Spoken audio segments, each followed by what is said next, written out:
watching the ZNS Network, the People's Station.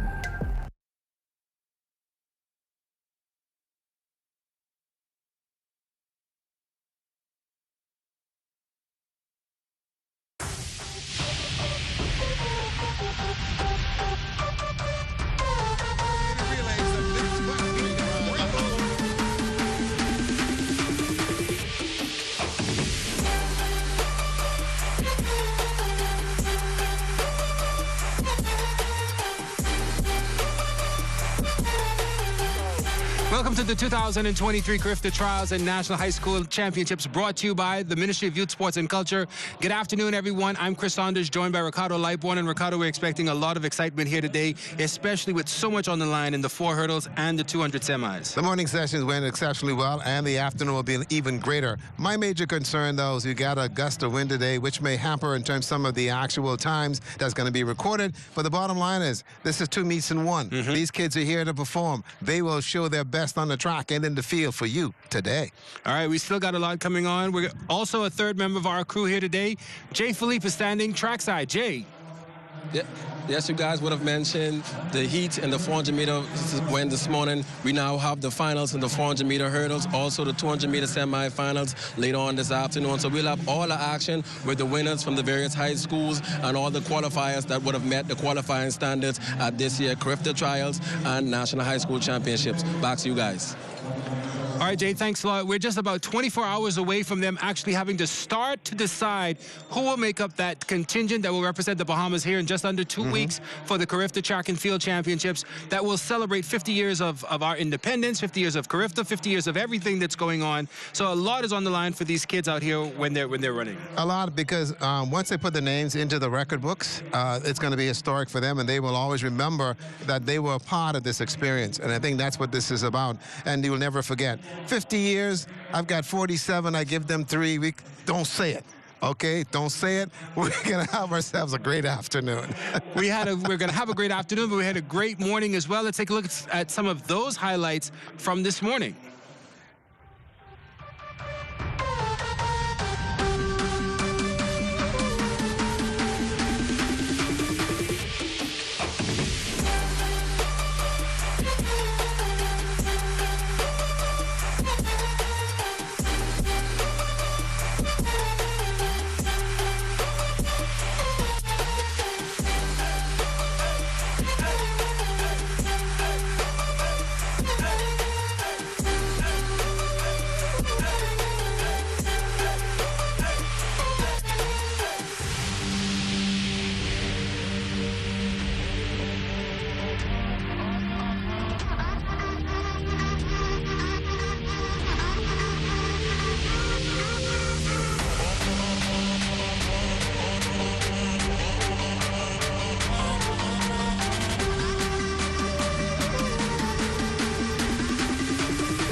So a lot of excitement early today, but we're getting ready for live action back out here at the National Stadium.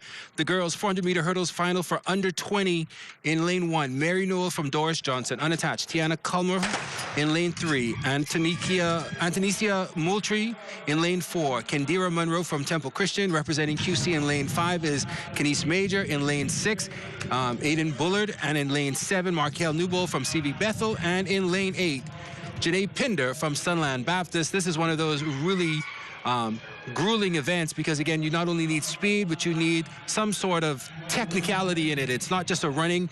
You can almost see them stuttering sometimes coming up to the hurdle, but going out very easily. It looks as if that is Major, yep. From QC, from Queens QC, College. Going out there very quickly. And there is a stumble there at the hurdles, but also keep in mind and watch very, very carefully from St. Augustine's College. Making a good move is Moultrie, who looks very, very strong, and she's got very long legs. Now, this is when it begins to hurt, where you're now trying to get over those last 2 sets of hurdles and able to get to the finish line. And the legs, everything is hurting. And now it's a dash, a mad dash to the finish line. Here's where strength and endurance. And from St. Augustine's College, Antonesia Moultrie. And again, I think she ran a very tactical race there. She knew that she may not have had the technique getting over the hurdles, but she used that foot speed there the last 20, 30 meters to get there and pick up the win. Big win for her. Congratulations. A windy day. There's wind also at the back, but once they get up into the 150 mark, the wind will turn around and it becomes somewhat hazardous, but the bottom line is a very good run there for our hurdlers here in the first event of the afternoon. Yeah, as you see there, very quickly out was Kenise Major from QC. She dominated. If you see right now, way back in the pack is Miss Moultrie. She's just taking her time. She's moving up very slowly. A fumble there from, I think that was Doris Johnson's Mary Noel. But right here, Moultrie just completely relaxed, coming over the second to last hurdle. She's just pacing her way to get there. Kenise Major put up a fight to try to keep her off after this last hurdle here, but you could clearly see that Annie, when she came over that last hurdle, she knew that it was a foot race for her to get there to the end and pick up the win. Her time, 108.60, an improvement from her time this morning of 110.09, shy of the CARIFTA qualifying time of 102.71, but she may have some options, some work, but then also some options maybe later on, because she is in the under 20 division, and I think she is just at the very bottom of that division. You're looking at live pictures of the under 17 boys high jump. Not quite sure what height they are at, but we'll have to see as that competition gets going. Presumably, they will start to change the hurdles for the under 17 boys as they move it up incrementally, and that's why you saw the girls go back to back. Joining us here today is Najmi Burnside. He is a CARIFTA bronze medalist from 2010 in the Cayman Islands, and also a Pan Am bronze medalist. I think that was in Venezuela. That was Dominican Republic. In DR, that's where it was. I remember the bronze medal. So both in the 400 hurdles. So you're going to give us a little bit of insight on this. Looking at it, how do you think that everybody is approaching these hurdles? What is the tactical thought going after these? Hurdles is kind of like the most painful dance you can think of. You have to have a lot of rhythm. You have to have endurance. You have to have speed. It might be the most painful thing you could do outside of the 800. So I think a lot of the athletes just need to focus on possibly landing the foot where they need it to be in order to get over the hurdle. Not focus too much on getting so close to the hurdle, but just make sure they keep the rhythm going so it doesn't throw anything off in the end. Were you surprised by Miss Moultrie's tactic there to just hang around until the last hurdle and hit that foot speed to pick up the win? I mean, some people have different techniques. Some people they can get out fast and hold it. Some people kick at the end. It just depends on your rhythm and the style of race that you run. But I think for her, it was good because she was able to hold on a little bit longer than the other athlete. All right, so we still have the under 17 boys 400 hurdles final and the under 20 boys 400 finals, but you are looking at live pictures of the boys high jump. Not quite, for under 17 boys high jump, not quite sure what height they are at, but I think that's Damian Bryce, who is jumping right now for St. Augustine's College. Yes, because they do have a full field. Yeah. In terms of the athletes and so there. And ladies and gentlemen, we are going to do our best to get to all of the events as we'll be moving back and forth so you can see your favorite athletes. Some we may miss, but we're going to do our best and try to get there and make sure that everybody gets a chance to see their athletes participate in the competition here today. And that's Brian over there, and he was not able to clear that height. And now we take a wide shot of the young men getting ready for the hurdles. And Burnside said something very, very important. The steps in between the hurdles, for you, how many did you look at, and how do you see yourself matching up to what we see here today? You know, a lot of people count their steps. But I think sometimes when you get to a certain level, whatever foot you land on, you can just take it in.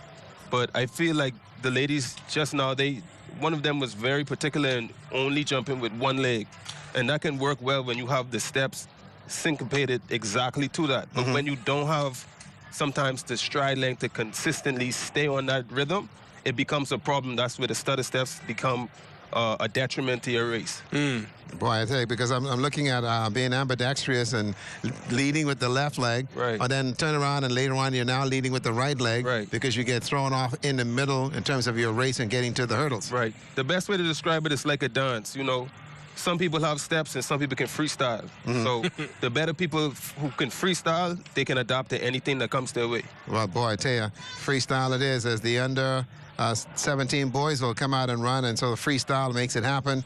You know, it's unique to be a 400-meter runner, but to put the hurdles in the middle puts yourself in a awkward scenario in terms of how you're able to get over the hurdles and then have the stamina to get to the 120 mark and be able to bring that speed and look at the last 3 rows of hurdles in order for you to get in. Exactly. I think the 400 hurdles is one of those events where you have to almost be a little bit insane to do it properly, because it's one of the races where it's long enough that you can't go all the way out. You can't blow your whole load early on, but it's short enough where you can't really wait for a chance to strike. So it's a very difficult race, but I think when you get it, it's nothing like it. Boy, let me tell you, I know this morning the guys mentioned Edwin Moses and the number of steps that he would have had in between the hurdles, and we're seeing today the new running of the hurdles where these guys just simply just blow by them as if they're not there, and it's like they're running a quarter. Because of it. And then, too, compared to the guys that you competed against, many of them were taller in terms of running the hurdles. And how do you feel about that? I think height really comes into... It's a real advantage when you think about stride length. When you might take 14 steps and someone takes 13 steps, you could imagine that will automatically be a benefit. Now, the changing of the legs is also a benefit, but I think stride length is the most important, because it can make your race shorter than the other man. There you go. Let's go to the start, Chris. We got the finals here of the boys under 17 hurdles.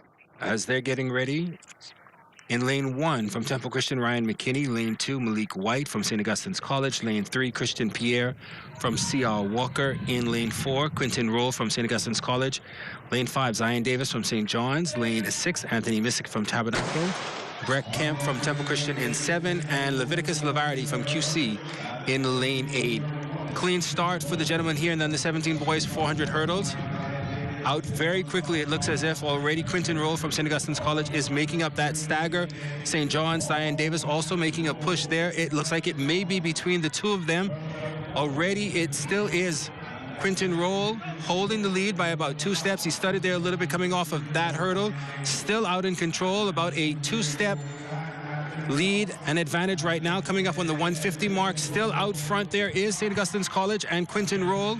Roll holding on here, but you can't worry about too much here. Coming down here, 80 meters to go, coming over the hurdle. He is still stutter stepping. Looks like he is forcing his way onto a specific foot, and that may be a detriment for him as he comes down. Still challenging, though, is Zion Davis from St. John's College, but it will be all Quinton Roll from St. Augustine's College.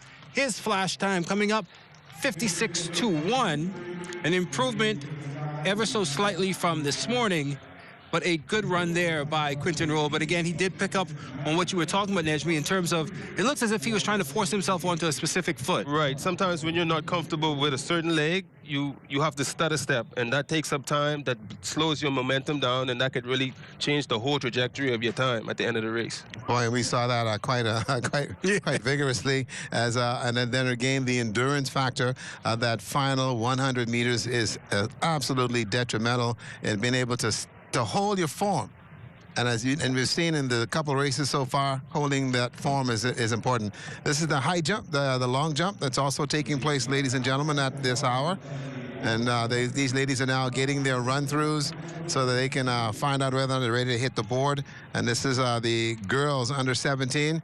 They're getting ready, and they're now also adjusting the height here at the high jump pit. And that is for the under 17 boys. And again, there are actually in the long jump, boy. 41. You see this? 41 competitors. In high jump? In the long jump. In the long jump for girls. In the long jump for the girls. They've got 2 sets of finals. That's awesome. two flights. Absolutely one incredible. With 23 and one with 18. So that's gonna be a long day. They're gonna be in the pit all day. So for those of you who are looking to go to the beach, come out here to the stadium and watch these young ladies in the sand. They're gonna be there for a while. And these are the young future jumpers there, and the under 17 boys, all waiting for the height adjustment. And this is one of the key components here that is unique. And also outside the stadium, They in turn also have now the shot put that is going on. And so we want to make sure we are able to give you a little bit of that. That's the under 17 boys shot put. And they are also in competition in doing so. Sitting down as an athlete is a no-no to some extent, and because you start cramping and you end up start cooling down and you're not at your best. If you watch high jumpers and long jumpers, they're always moving. Yep. They're always moving because you want to keep those muscles as active as possible, especially in the shot put. Weight throwers, they too are very, very careful in terms of how they're able to in turn get it done. Now we're still back at the high jump for the under 17 boys. From St. Augustine's College, you know, because it's the 5A. Actually, I know that's Carlin Archer from St. Augustine's College. He was a big part of them in BAISS earlier this year. But a 5 is a good number. A 5 is a very good number. But they're going to be going through this for a very long time as well, because, again, there are so many competitors in this under 17 boys high jump. They've got 21. Some of them already surpassing or meeting the CARIFTA standard of 1.85 meters. So Claudius Burrows from Tabernacle, Joshua Williams from Tabernacle, and Eris Pratt from St. George's, all from Grand Bahama, have already surpassed the 185 mark. One ever so slightly, and that's Eris Pratt from St. George's at 186. Claudius Burrows and Joshua Williams both clearing at 185.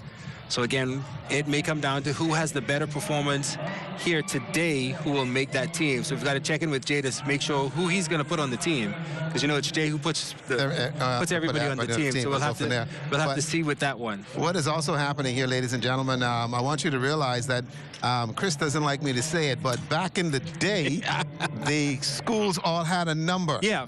And that number was displayed, so you knew exactly which school it was from the because of the numbers. That's now changed because the uniforms have changed. We've gone high-tech and gone with these nice, beautiful flyweight uniforms, whatever, so you don't even know. But many of the schools still do hold on to them, and some have been assigned new numbers. So like here in New Providence, Windsor is a relatively new school into competition at BAISS, and they have a number. I think their number is 40. Okay. So some schools still use the number. I think C.I. Gibson is 11. Aquinas, I think, maybe 12. Some still use the number, but again, it is a back-in-the-day type of thing. Is that based on establishment or when it's established? I have no clue on what it was. It may have been the first set that were around, and then they just started adding. Okay. I know. I'm presuming for Windsor, 40 is the next available number. Right. That makes sense. Or you may say you could pick a number beyond. You can pick a number beyond 35 because everybody has either used or has been used up to 35 or what's not. Okay, this is the Octathlon. This is the javelin. Right now, this is Brandor Hutchinson, who is getting ready to throw. And Burnside said the 400-meter hurdles is for crazy people. I did. Multi-event. Crazier. It's for people who really ain't too sure what in the world they want to do. I think it's so cool that so many more athletes are doing the different multitask events now, because when I was in track, it was 2 or 3. Mm-hmm. It wasn't that many people who actually tried it. So it's really cool to see that the support has garnered more people interested in it. That's a beautiful throw there in the javelin. Yes, definitely. Almost out of the vector. Right. Very good throw, and again, then let's see if they have enough tape to get there. Okay, yeah, they do. And keep in mind, folks, that again, this is a test event, and as you do know, in the modern era of track and field, the tape is antiquated, and go from there. You know, GPS is let's go to the thing. track, Chris. All right, so here you go. Under 20 boys, 400 hurdles. Lane 1, Dana Roll from St. Anne's. Lane 2, Berkeley Munnings from St. Anne's. Lane 3, Matthew Chandler from QC. In lane 4, Clinton Laguerre, already a winner earlier from St. Augustine's College. Shamar Bain, unattached in lane 5. Morgan Moss from Sac in lane 6. Alexio Sufar from Government High School. And in lane 8, Rowan Sands, unattached. Clinton Laguerre expected to be a powerhouse here as he comes around early into it, still in the middle of the mix. Clinton Laguerre pulling himself just slightly away, but going out right there in the middle is Shamar Bain. Shamar started very early yesterday in the 400 and got eaten up still coming around strong at this point. But here comes Clinton Laguerre. This is where the height helps you a lot. And able to get over that hurdle, and you can see here how he's now pushing and running right through the hurdles. And this is something that you have to do in the 400-meter hurdles, and you want to get that right there. Right through the line. He's chasing, right through the line. He was chasing 54.43. The unofficial time looked very close. Looks like he clears at 53.28, which is a CARIFTA qualifying spot. Beautiful run there, a controlled run. It's referred to as an educated performance in terms of his being able to get out of the blocks, utilize the lanes, and watching him run, he also ran very close to the line, which was also cutting down on the distance rather than running all the way out there in the middle, but he didn't have any issues at all. And I think that also says much about the way that he's been able to get sorted out. And here is Brian Cale, who we're looking at now. Just real quick before we wrap up the hurdles. Sure. Shamar did run 53.28, which is a CARIFTA qualifier. At the same place, Clinton Laguerre ran 54.19, which also surpasses the CARIFTA qualifier. So there's a possibility that both of them may end up on that CARIFTA team, having both made that time. So we'll have to see on what happens. Again, this is going to be a rough and tumble selection for it, because again, both of them can make an argument to be on the team, to be a part of the 400 hurdles, obviously, even the 400, both of them running very strong yesterday in the 400, and also being a part of the 4x4 team, so 4x4 pool. So I think that this is very exciting news for them.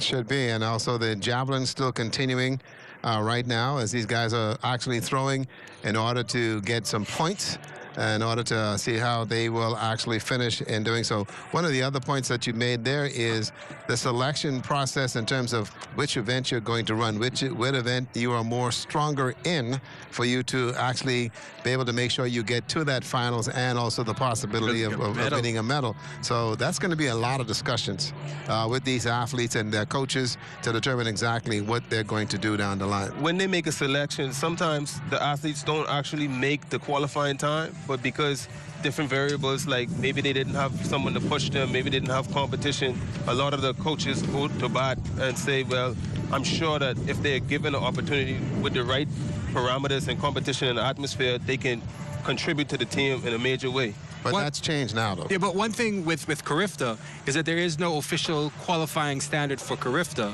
in that I don't need to run a 10-9 whatever to run, as opposed to Worlds or something like that. The standard that we set in the Bahamas is what we've set as a parameter to select our team. So it's not like Worlds, under 20 Worlds, where you have to run 10-9 to qualify. We can't send anybody who hasn't run 10-9 to Worlds, but we can send Chris, who's run 22.6 in the 100, because it has always been a developmental meet.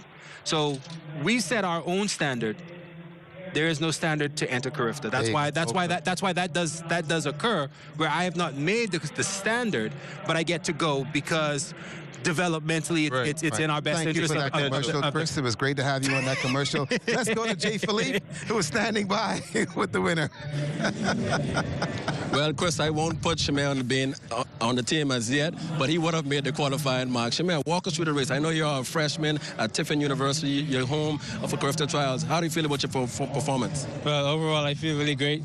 Saying that this is my first outdoor meet, and I just started doing hurdles I had 2 practices only, because where I live it's cold, so that's the only struggle I have. So how's it going to work with you returning back to university, or are you going to be here the entire time preparing for hopefully the CARIFTA games? Well, I'll return back to school because I got work to do. You're a student first, then an athlete. That's Shamir. Congratulations, 53.25, one of the best hurdlers in the country. Back to you guys. For clarity, from the St. Augustine's College. But I'm sure that if he makes that team, he may be able to come home for that event. Yeah, he'll be able to get in there, and like he said, he just went outdoors. Yeah. Okay. Outdoors just wrapped up. So I know they were indoors, and now they just went outdoors. And Did he say Sorry, just practices? last weekend. Yeah. Just for the hurdles. Yeah, just for the He's hurdles. run hurdles before, Yeah, but right, for just the for the outdoor practice, season. he's just He's a natural. been outdoors, so he's a natural. And then too, with the college event we had in Grand Bahama last weekend, many of the coaches were using that as their first outdoor experience for their kids, getting away from that cold weather and being able to flex their muscles. That's been an absolute fantastic opportunity for them. Here is the javelin in the multi-event. These guys are still at it. And again, some good throws. Again, it's not a matter of winning the javelin. And the bottom line here is to throw it, and every distance has points. And so we'll know what the point system is at the end of the day once they do complete their competition. But I tell you what, so far so good here in day 2 of our competition. As we have the wide shot here of the stadium, we can also let you know that the girls in the under-17 division are also getting ready for the long jump. They have the first flight. That's 23 athletes in the first flight. Here again, throwing the javelin. And this is going to be thrown out the park. No, that's not as long as the They're other getting one. close. I mean, the fact that they're getting this close in a multi-event in javelin is saying a lot about their skills there.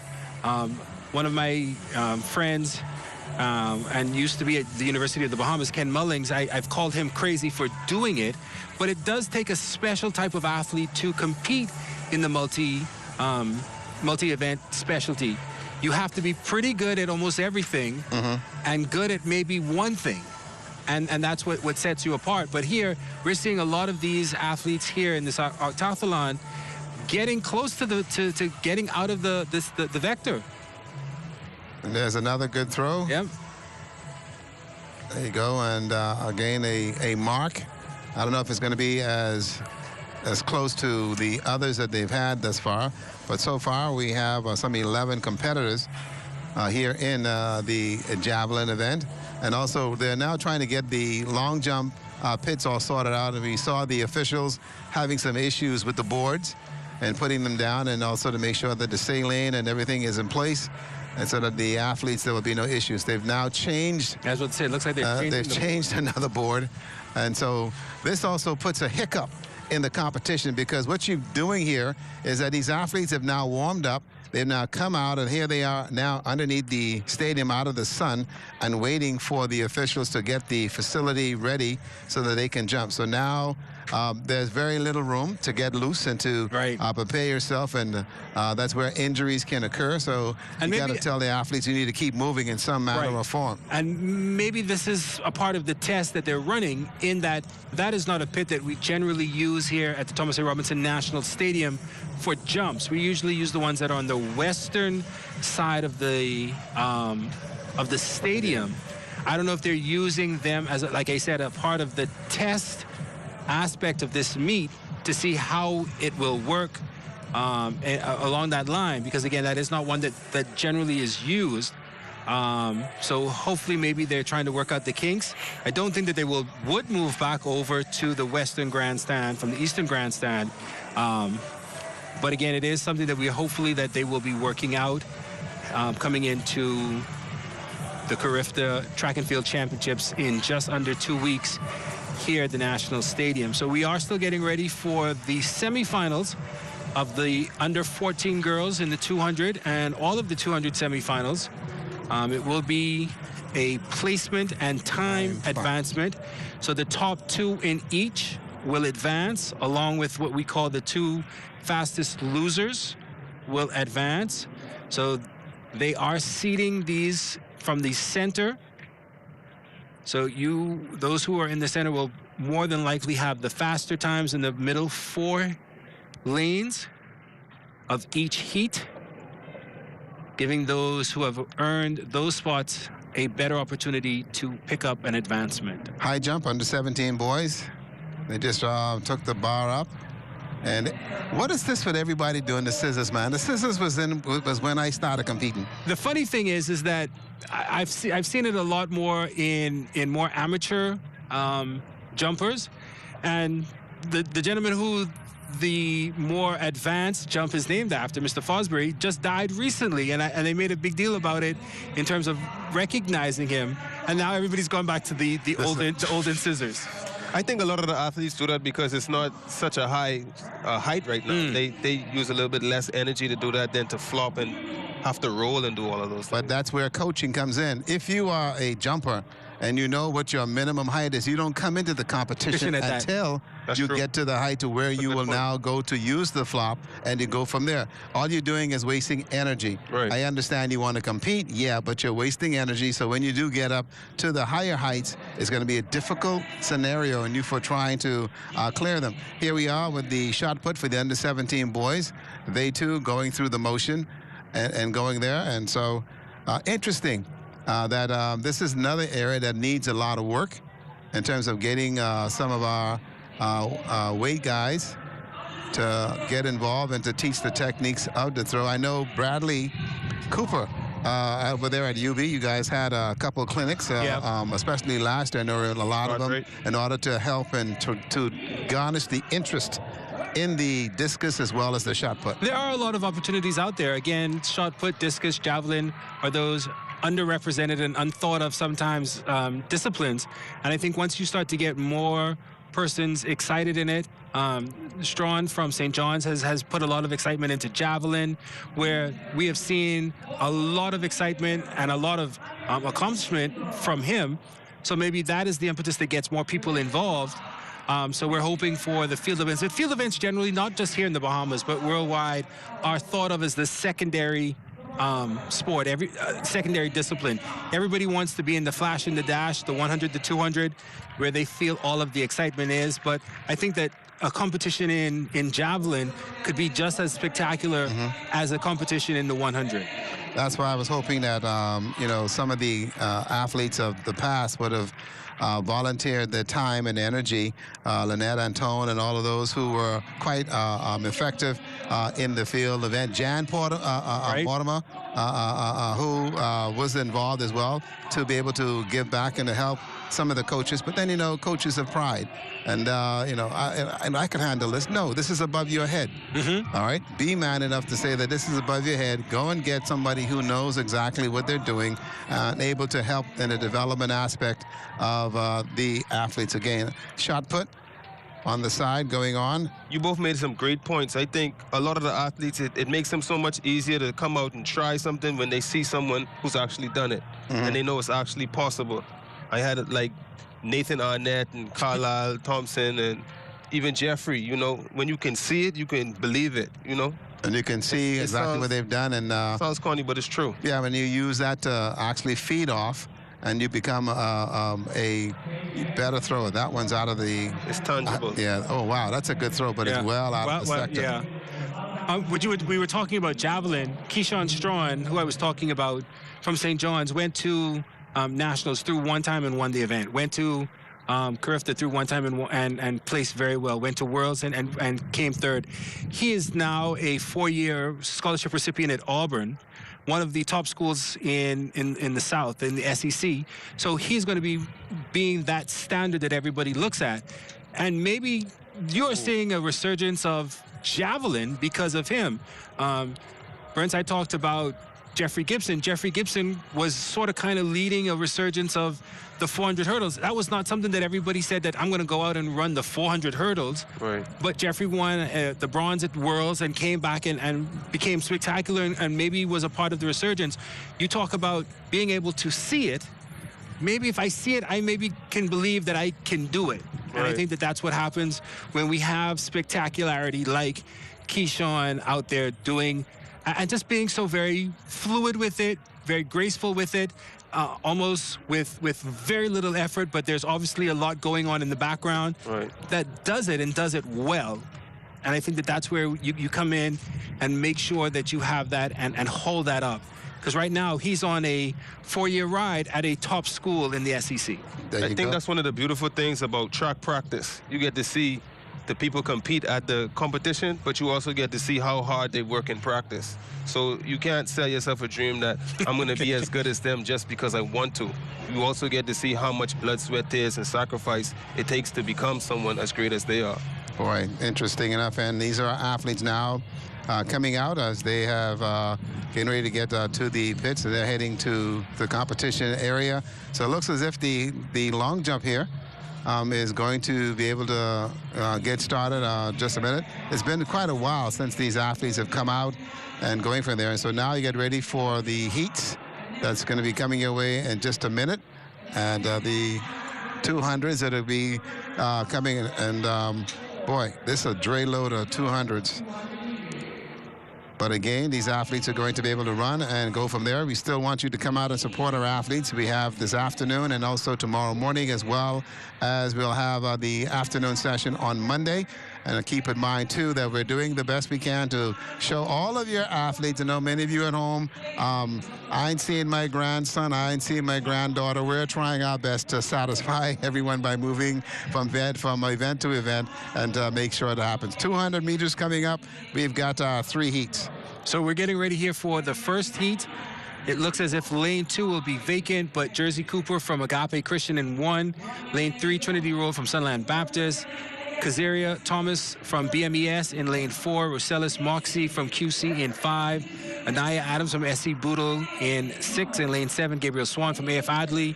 And in lane 8, Siriana Burrows from Central Lee Luther. A great overhead shot there from Neville for us here at the Thomas A. Robinson National Stadium as we're getting ready for the semifinals for the under 14 boys. Again, under 14 girls, pardon me. They are chasing 24.47, which is the qualifying standard for the under 17 girls. So if they make that, they are making a huge application for a spot on that CARIFTA team. If they can hit that 24.47, it's going to be a stretch for some of them. That would mean almost a shaving of about 3 seconds from this morning. The long jump going on right now. The first of the competition.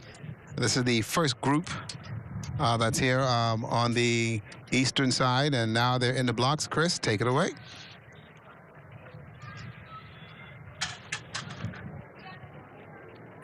Lane 7, Gabriel Swan running barefoot, seeing if that gives her any added benefit. Most of the field has opted not to go with Central Luther. To go with blocks. Lane 5 and 4 are using, and it looks like lane 1 is using blocks as well. Some of the others have decided not to go with blocks. I remember growing up, you used to think running without your shoes on would make you so much faster because your shoes were too heavy. The shoes, I think, these days almost lift you up. I think spikes help, though. Yeah. Yeah, the grips of the track, and because of the new surface that you have, and don't let any fluid or rain get on it. You barefoot, you'll be slipping and sliding. Slip and slide. You're running in place.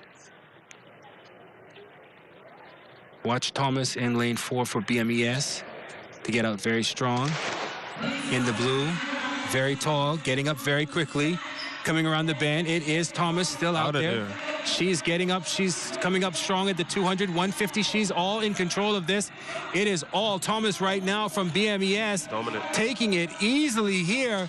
She's going to be chasing and making a very cognizant argument for 2.467. She's going to be very close to it and will get by 25 low, it looked like. Just about her time from this morning. Her time, her flash time gets up is 25.23. Identical to what she ran this morning. I remember running track and thinking the 200 had to have been the most beautiful race in the whole world. And all the people who did it were always the coolest, you know? Dominic DeMerit, Andretti Bain, Carlton Rowe, like... The cool kids. The cool kids all ran the 200. Don't let Andretti hear that. Well, that's why he's over there wearing the shades right now. Andretti, no, he's a legend. It's great to see that they've come so far in terms of the development of track and field. Second heat getting ready in under 14 girls 200 in lane 1. From Mary Star of the Sea Catholic Academy is Sadie Heald in lane 1. In lane 2, Dominique Curtis from D.W. Davis. St. Augustine's College's Shanna Edwards-Bruno in lane 4. Zara Frazier from QC running unattached in lane 5. Bailey Frith in lane 6. Samantha Goshat from C.H. Reeves in lane 7. Devante Fernanda from R.N. Gomez School. And in lane 8, from Grand Bahama and Jack Haywood High School, Rose Palmer, as they're getting ready to run again in this semifinal. The top 2 automatically qualify for the next round, and then the 2 fastest losers will also qualify for the final. So a lot at stake here. So you've got to be in the top 2 to secure a spot, and if not, you have to be one of the 2 fastest losers. Okay. Well, let me tell you what, I know these athletes, some of them now have actually, now we saw this morning session, many of the athletes opted out of the event, and so I believe the competition may have gotten to many of them, and so we're seeing a number of open lanes. I think that's been one of the major problems that we were seeing thus far, but you come to compete, and so make it happen. And now what you're seeing here is that many of these athletes who were in the heats earlier prefer to not use the blocks. Yeah. And was a little bit more comfortable, and it's a 200 meters, so you have enough room here that you could pick up some ground. Lane 1 is empty. It seems like they bring them back up. Lane 7 is empty as well. And lane 8. And 8 is empty as well. Again, they opting not to move here into this semifinal, which puts a little bit more pressure on those who may not be finishing in that top 2 position to get a spot. Well, Burnside said barefoot. Now you got him in socks. 2 lanes, 2 and 6 in socks. Absolutely incredible. Are you allowed to not run on the blocks? You are. Yes. You do have that option. So out very quickly is Zara Frazier from QC. Very short, very compact, quick runner here, taking it very easily at the 150 mark, being chased at this point by Edwards from St. Augustine's College, but she is going to hold on to win this one. She may shut it down very quickly, as she knows that she has already secured a spot in that final. You can see her there, 27 low. St. Augustine's College's Edwards also qualifies. Her flash time, 27:28. And again, she did slow up a bit there. Zara Frazier from QC, a little bit slower from this morning, but again, she obviously slowed up with about 20 meters to go, as she knew she had already secured her spot there in the final.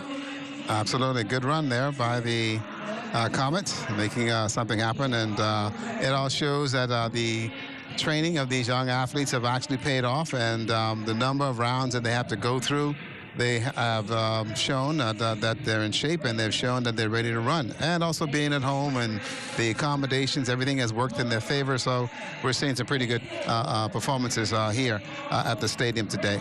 And you're seeing some thoughtful performances. Like we said, it looked as if Zara decided to slow down ever so slightly there, knowing that she already had a spot. It doesn't make any sense to run any faster, because you don't get to jump anywhere if you get the fastest time. You just want to make sure you have a spot. So again, we're getting ready for the 3rd heat in the under 14 girls 200 meter semifinal. In lane 1, Hilda Green from Effie Stevens Academy. Lane 2, Bernice Gibson from C.H. Reeves. Lane 3, Myra Evans from Sunland Baptist. In lane 4, Brian Ward from T.A. Thompson. Jayla Smith for St. Augustine's College in 5. Demetra Sherman unattached in 6. Kashana Bowe from S.C. Boodle in lane 7. And Nyla Roll assigned to lane 8, representing A.F. Adderley. Looks like 1, again, is vacant. And it looks like 8 may be vacant as well. But Jayla Smith from St. Augustine's College got a very quick jump out of there. She's already made up the stagger, taking control at the 150 mark, coming off the curve. As Ricardo likes to say, it's the slingshot. She is being challenged, though, by Brian Ward from T.A. Thompson. Ward from T.A. Thompson taking off. They may drag each other into the semifinal, out of the semifinal, into the final. A spot is all that's up, but it will be Brian Ward, T.A. Thompson picking up the win, followed by Jayla Smith from St. Augustine's College. Her flash time, 26:98. To advance, Ward will pick up that win, and it will be Jayla Smith also advancing 26.98, an improvement for Ward from this morning by about just under 1/10 of a second. Yeah. But still an improvement. That last 100, a lot of people might think that she was able to pick up more speed, but she really just was able to hold the speed a little bit longer than the other lady. Hold it and carry it through, and that's exactly what you have to do. Once you get out and you get into the straight, you have to carry the speed, and that is to stay upright, also to be able to bring those knees up and continue to push forward and to move from there. So I'll tell you what, that was a good race, a good technical race as well, by the girls in the under 14 divisions. And one thing for sure, keep an eye on that under 14 division. The next crop of real sprinters and athletes are going to be coming out of there. As we move into the under 14 boys 200, Nejmi, we're going to wrap up with you here. Thank you so much for taking the time, giving your expertise. Thank you so much. CARIFTA medalist, hopefully you'll be out here making sure to push on our athletes as well when we come up to the CARIFTA Championship. Before I go, I have something very, very important to say. Hi, Mom. Hi, Dad. Hi, Aunt Mary. Hi, Halima. Hi, Elijah. And hi, Cut the cable off. We'll send the bill. Survive, you know. We'll send the bill. All right, we'll send the bill. it. Thanks, Nejmi. Enjoy the rest of your day. Thank you so much. We appreciate it. Thank you, Nejmi. So we're getting on to the under 14 boys 200. Again, top two finishers automatically move on. The two fastest losers will also ink their spot in the final. In lane one of this first of three heats in the semifinal, in lane one, De Niro McIntosh from S.E. Boodle. In lane two, Carlton Johnson from South Andrews High School. In lane three, Isaiah Wilson from Kingsway Academy. Lane four, Keyshawn Pinder from St. Paul Sachs. Jariah Woodside in 5. Joel Cumberbatch from QC in 6. Isaiah Estevie from T.A. Thompson in 7. And Italian Home from Sister Mary Patricia coming out. Jariah Woodside from St. Augustine's College was looking to be one of the fastest, but he's getting eaten up very quickly out there in lane 3. It is Isaiah Wilson from Kingsway Academy going out very quickly again. Also from St. Paul's, Keyshawn Pinder is going with that wild right arm that he's been running with all meet. Easily takes it. His time a high 24.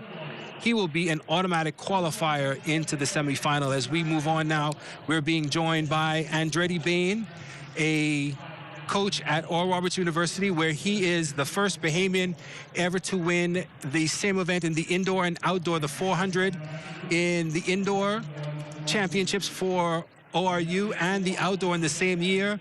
Also the first national champion for ORU. He's a legend to a certain degree, not only here in the Bahamas as a Olympic medalist, but also at ORU, now a recruiter. That's what he told me to say. I'm just reading what he said to say. He gave me the check, said, read this. But as soon as you said legend, right, he was like, oh, goodness. That's what he said.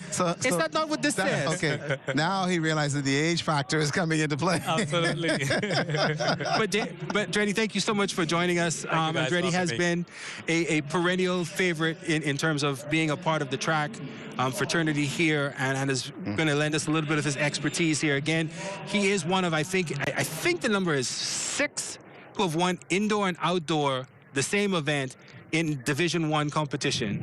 And you're the only Bahamian to have ever done it. Yes. So again, he looks a little small, but he does know what he's doing. Right, he's got this down pat. But you've been able to see some of the events. What do you think that we have ahead of us as far as these races that you've been seeing here today? I think the future is bright for Bahamian track and field.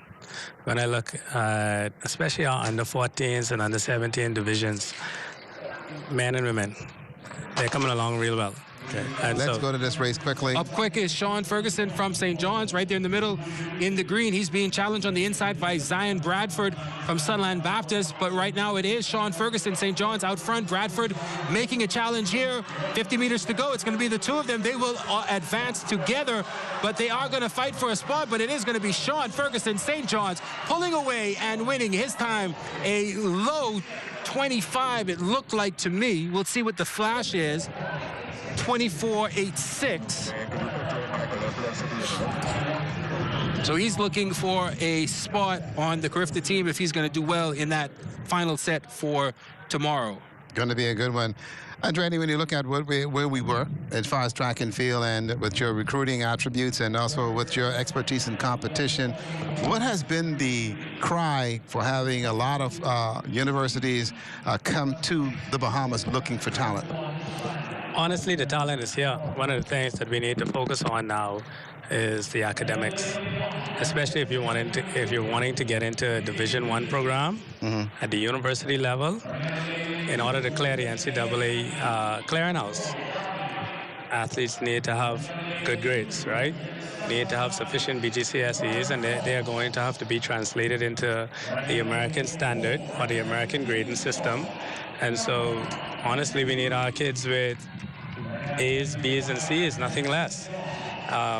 Because we have the talent. We have the talent, and that's one of the things that I'm realizing now throughout this year, even just being back home and recruiting, is that the talent is there, but a lot of the kids can't clear the clearinghouse. Yeah. And that's essential right there, and that's something that's been preaching to a lot of our kids, and unfortunately for a lot of our kids, that 2-year stint that we had to endure with the pandemic has really lowered the boom on some of those kids, but we'll talk about that. But let's go to the start of this one. Third semifinal, Williams from Jack Haywood in 1. Lane 2, Devon Darling from AF Adley. Moss from Sunland Baptist in 3.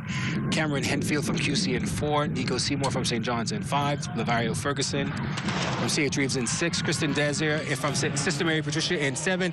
And Tobias Saunders from SAC in lane 8. Getting out very quickly there in the middle. It looks like Cameron Henfield from QC is taking off, holding it very strong here.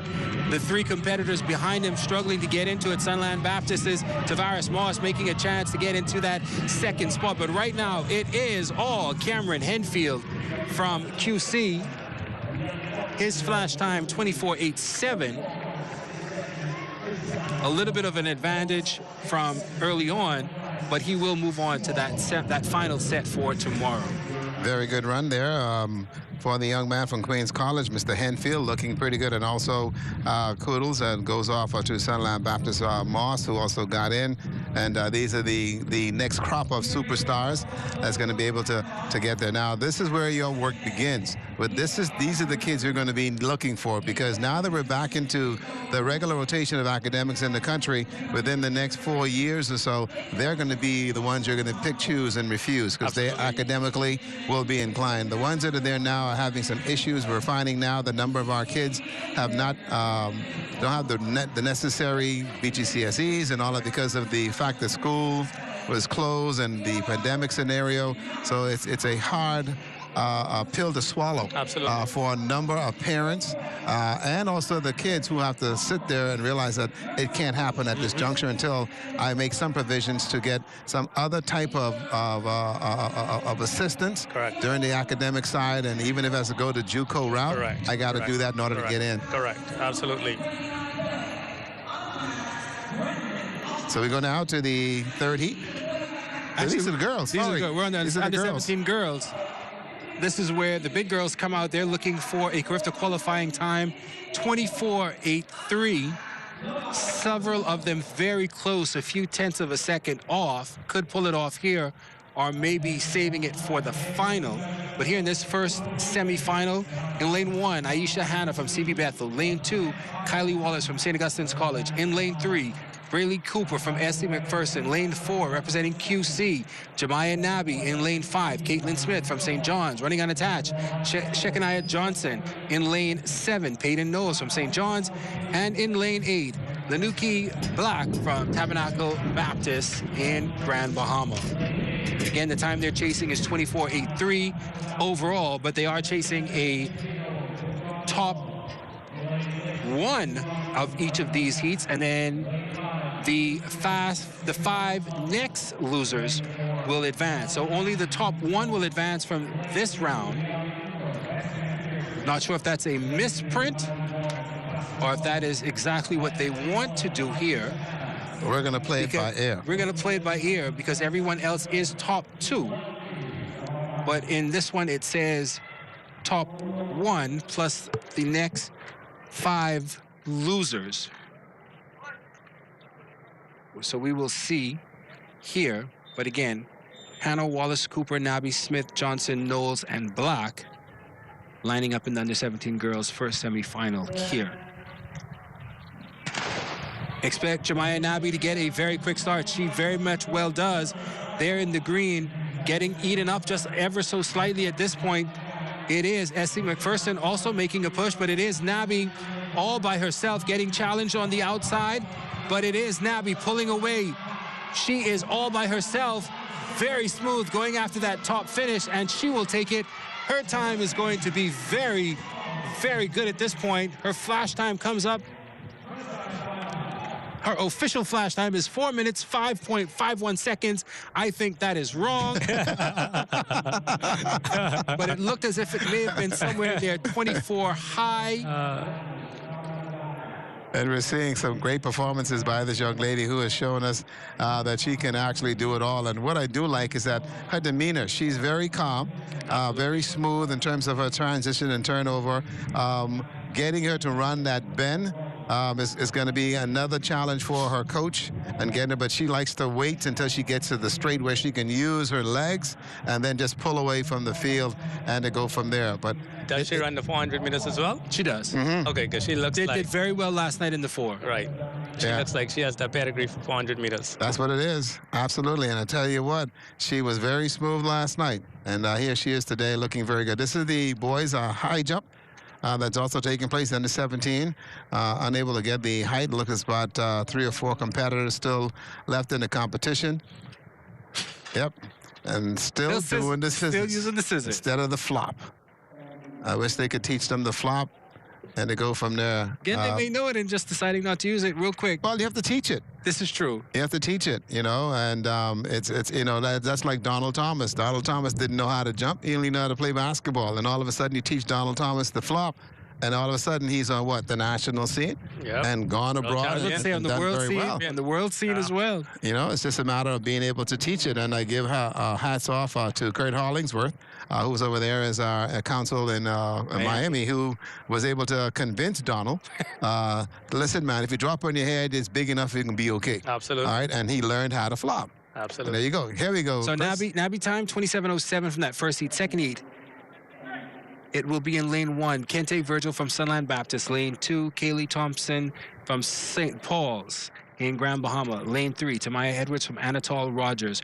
In lane 4, Micaiah Hitchman from First Class Education. Lane 5, Kaylee Davis from Queens College. Cheyenne Demerit from St. Augustine's College in 6. Shania Adley from Tabernacle Baptist in 7. And in lane 8 from St. John's College, Shania Major in this second heat of the under-17 girls, 200.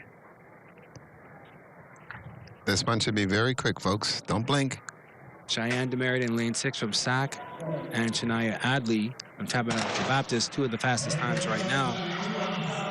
In lane 6 and in lane 7. Out there very quick is Cheyenne Demerit. She's being dragged there on the side by Tabernacle Baptist and Shania Adley, but it is pulling out off after that 100. Cheyenne Demerit from St. Augustine's College. It is all her. Shania Adley hoping to pull in as one of those fastest losers. She probably will. Very strong run there from Cheyenne Demerit from St. Augustine's College. Her flash time, 25.45. It's under 17. Division is very strong. Female. Very much so. We saw that yesterday also in the 400 meters, and you can tell that our athletes are in shape. Yep. They run. They're able to just basically recoup in a very quick manner, and they can go from there. And then I'll tell you, one of the things that I'm happy to see now is they're coming around tip-top shape right in time for the CARIFTA games. Absolutely. Because the times weren't as quick as this earlier in the year, which is expected because you need to time your peak. And so I'm very happy to see these times now coming around. So I think our athletes will be well prepared for CARIFTA. Here's the high jump under 17 boys. And he's fouled. Oh, he did foul. He did touch it. Yeah, he touched it. Yeah, he touched it. And that's a foul. And he's going to be pulled over. One thing that they're going to have to look at for the CARIFTA games is they're going to have to provide some cover for the inside of the track for the athletes. Yes. They're going to have to put tents up because the athletes cannot be exposed to this Bahamas sun.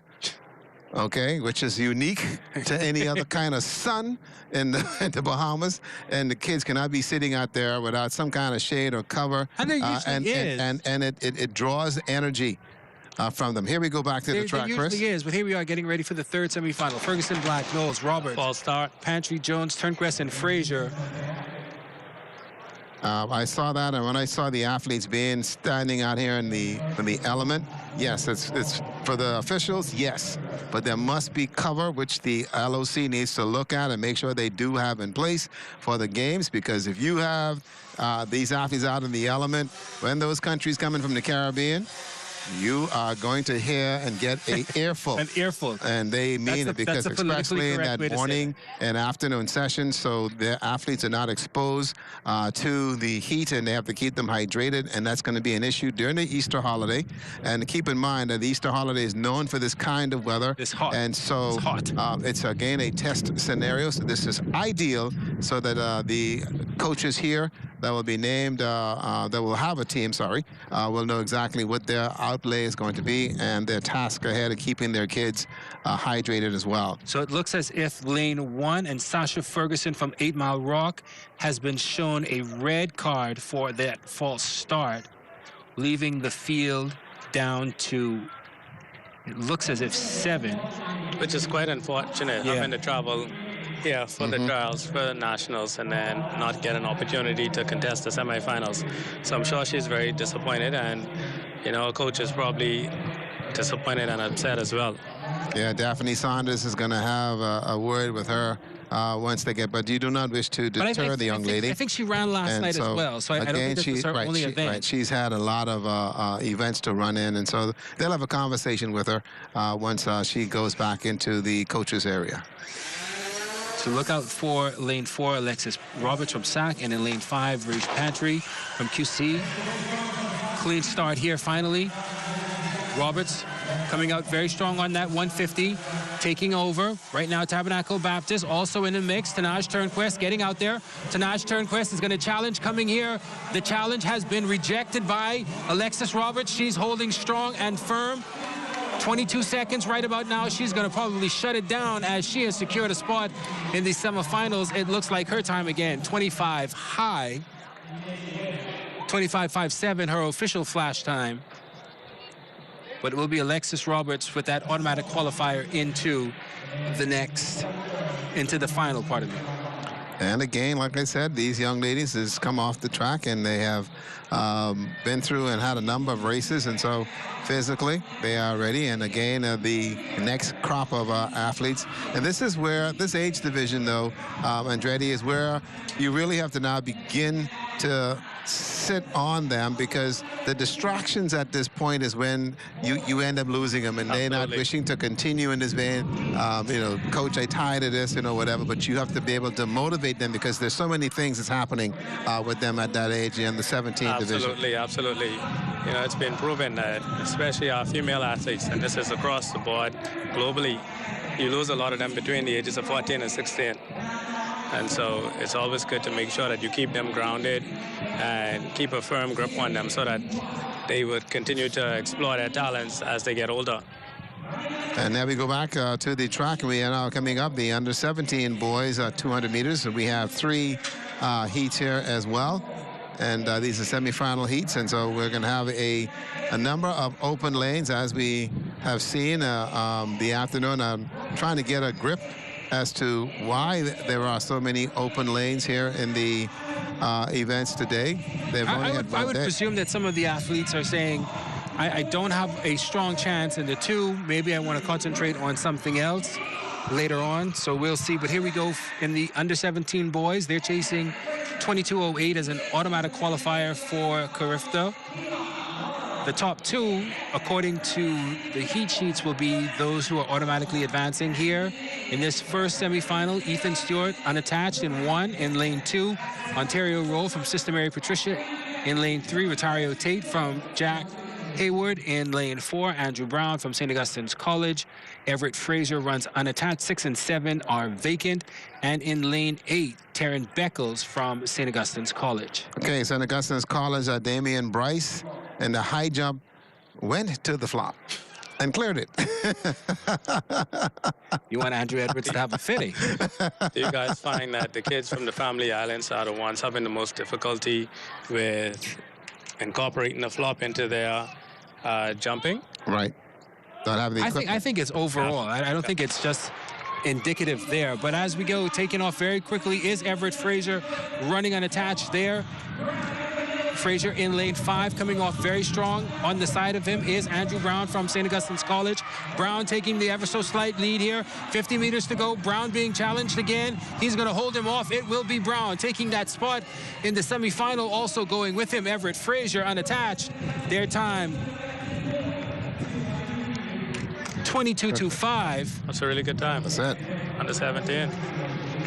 And again, it was already wrapped up. Maybe he slowed down ever so slightly.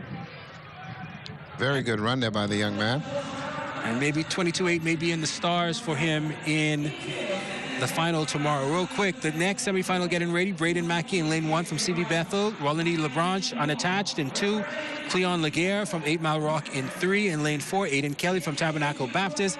Sachs Egan Neely in 5. Another competitor from Sac, Trent Ford in 6. Sean Saunders from Jack Hayward in 7. And Kaylin Maycock from Mary Star of the Sea Catholic Academy in lane 8. Absolute good field, and these guys understand now what the big picture is. Again, the wind is a deterrent to some extent, but again, have worked with it.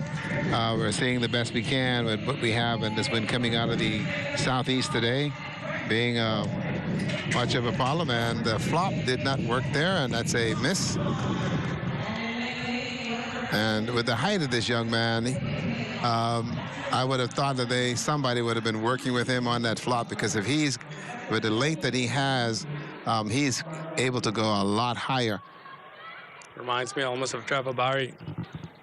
Yeah. Shot put. And the 14 boys, they're going through the motions, and that's a scratch, so they won't mark that one. And back to the track we go now to the 200s, under 17 boys.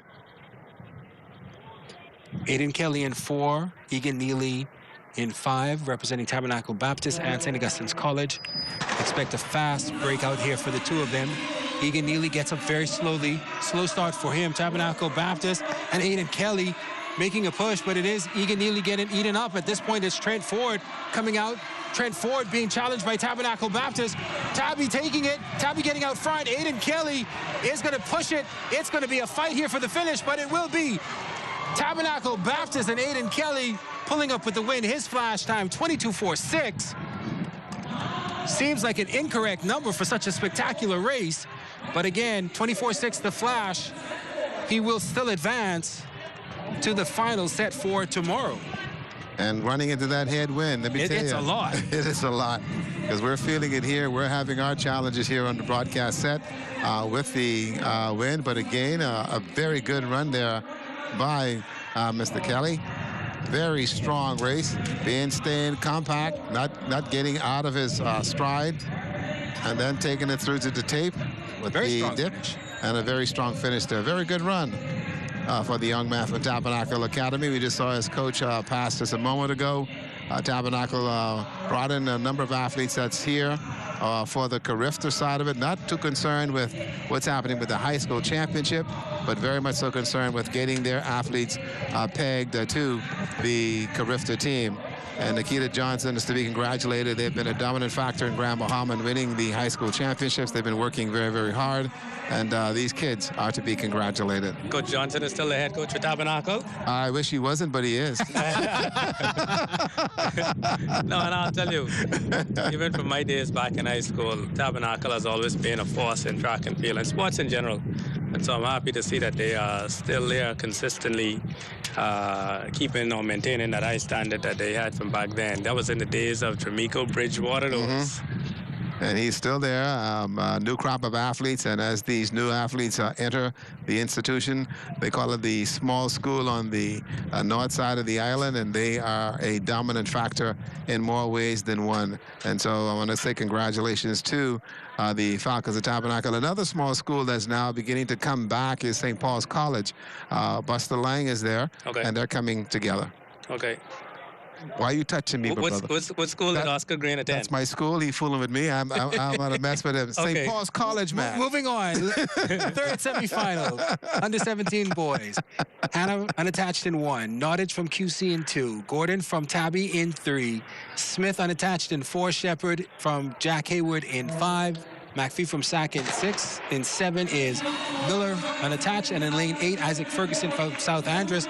Out very quickly, though, is Jaden McPhee in lane 6. Everybody pretty much equal at this point, but it is Tabernacle Baptist and Caden Smith fighting each other, but it is Tabernacle Baptist getting eaten up out front very quickly. Caden Smith is going to pull this one off.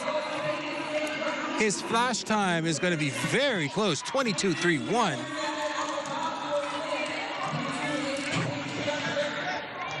Strong run there. 22-3-1. That's a pretty good run. He's in junior college. Right. Yeah. Okay.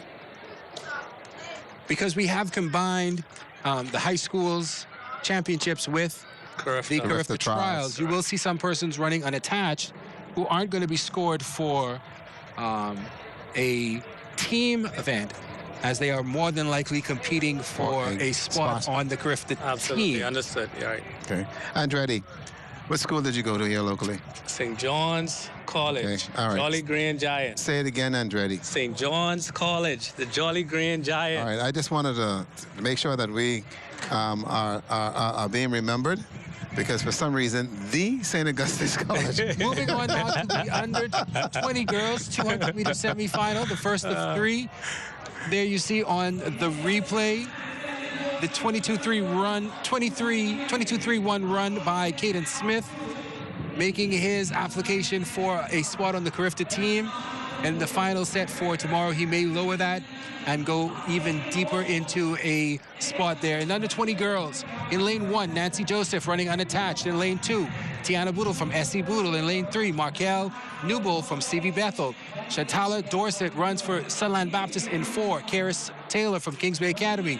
In 5, Rihanna Bain from Central Andros. In lane 6, Andrea Sedembi from Harbor Island. And in lane 8, Shakira Lubin from Samuel Guy Pinder High School. There's a story here for you. 24:40. There's a story here for you that you need to look at. I'm scared. All right? No, don't be scared. Caden Smith, okay, who was running and also away in school at the same time. Andretti just spoke about academics and being able to have the academics and the ability to compete. If you have it, you can get out of here and get into the junior college system and work your way through. And once you get into the system in the United States, thereby you're able to move up. Yep, and you could go from there. So there's some other little sidebar stories that comes out of this, because you have a number of unattached athletes that are out competing. And so, yes, they are competing against the local kids, but you could see the difference and also the expertise in terms of their style of running. Yeah, correct. And being smooth in terms of their transition. And their experience. And experience as well, and know exactly how to run, and also the means and ways to maintain and take care of their bodies. Correct. So it looks as if 7 and 8 are vacant coming into this first semifinal. Expect a very fast start from Sunland Baptist's Dorset in lane 4. And she does not disappoint, getting up very quickly, maybe a bit too quickly, but she is still out there, cutting down on the lead. She's going out very hard here off the curve. She's being challenged by CV Bethel's Markel Newbold. She's getting eaten up, though, going out very quickly. Sunland Baptist, Dorset holding on, and will shut it down as she secures a spot in the final for the under 20 girls 200. Her flash time officially 4 minutes and 24.18 seconds. Again, another incorrect time. I'm going to suspect they will correct that. Absolutely, and see that smile on her face. Again, another wonderful competition for her. She's been pretty busy with the 400 as well. And she's been training very hard in Grand Bahama. And we're going to expect some great things from her, especially at this level. So they have not corrected the time as yet, but clearly Dorset picks up the win. Moving on to the second semifinal, Pasha Johnson in lane 1 from CV Bethel. Government High's Kevin East Hannah in 2. Aaliyah Marshall she's unattached in lane 3.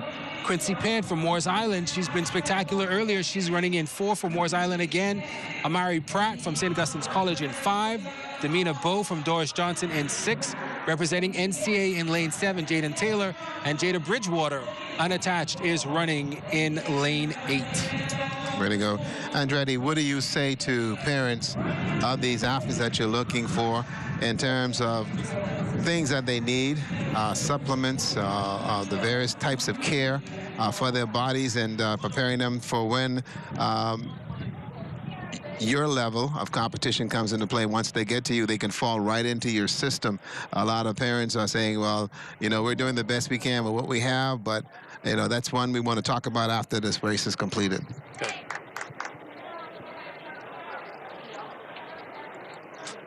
So look towards Penn in 4 from Moores Island and Sachs Pratt in lane 5. They've asked them to stand up.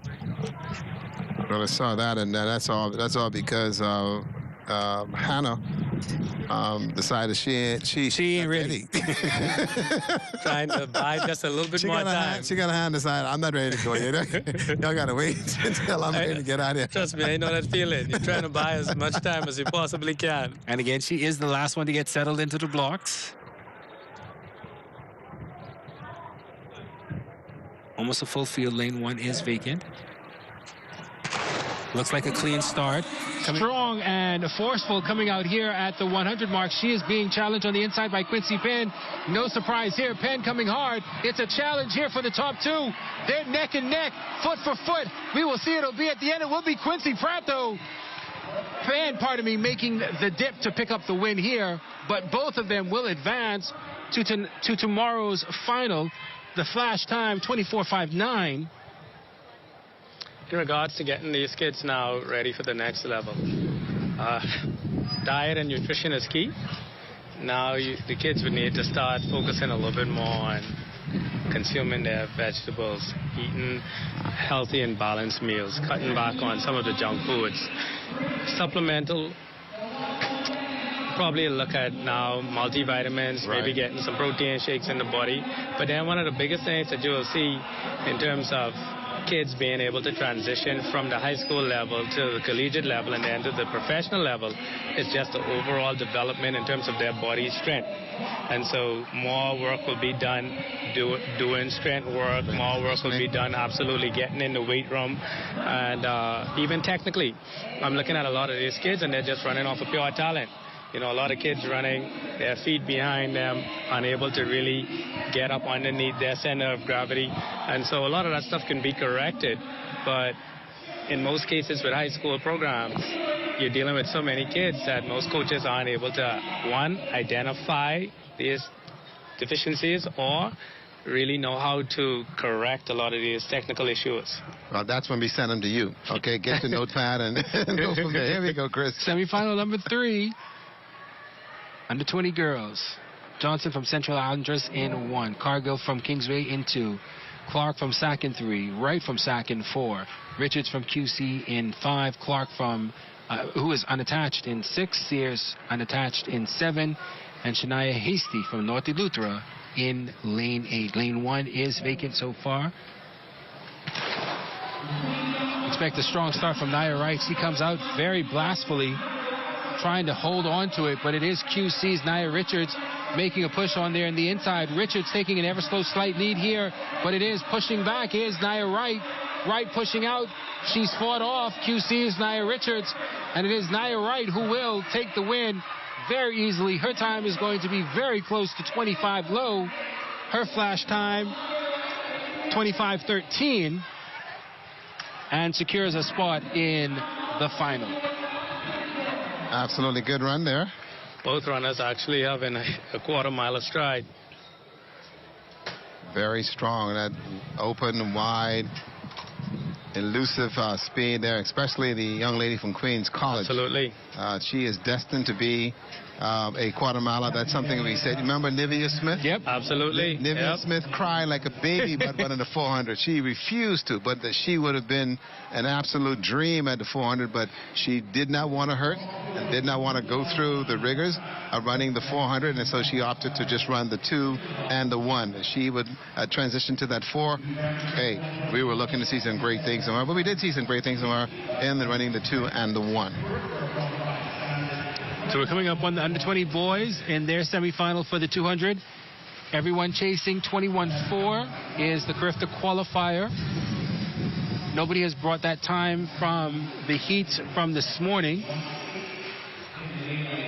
Everybody looking and hoping for a dream here as you see them getting ready in the under-20 boys 200. In lane 1 would be Terrell Thompson from St. Anne's. Lane 2 will Trevon Clark from 8 Mile Rock. Running unattached, Otto Lang. In 3, Jonathan Fowler from St. Augustine's College. In lane 4, Malcolm Williams. In lane 5, running unattached, also unattached, Dion Major. And Damon Harris in 6 and 7. And Jamal Glinton from North Long Island will run in lane 8. Again, the time they're chasing 21.4, top 2 with an automatic move on to the final set for tomorrow. And then the 2 fastest losers advance as well. And all athletes all getting prepared. Also, we just saw a minute ago the under-17 boys high jump. Claudius Burrows, as also Josh Williams, the Tabernacle, have qualified, and also St. George's Eris Pratt. They're over there now. They're now getting to where they're now jumping, and again moving into the flop aspect over there. The Tabernacle Falcons athletes over there, and the guys that are starting to jump early were the ones just looking to get over and to get some kind of a height, and rush that one on the way over. Let's see what can happen again, and you have one more attempt. And from that attempt, he seems like he could actually clear that height. Not quite sure what it is, but again, I think that these 3 are essentially jumping for a spot on the CARIFTA team. Absolutely. And right now, the Tabernacle athlete coming up to go from there, and on the track, the 200s are still going. And then watching the athletes and again getting used to the blocks. And I got to say this, though. These blocks, they better go get rid of them before CARIFTA.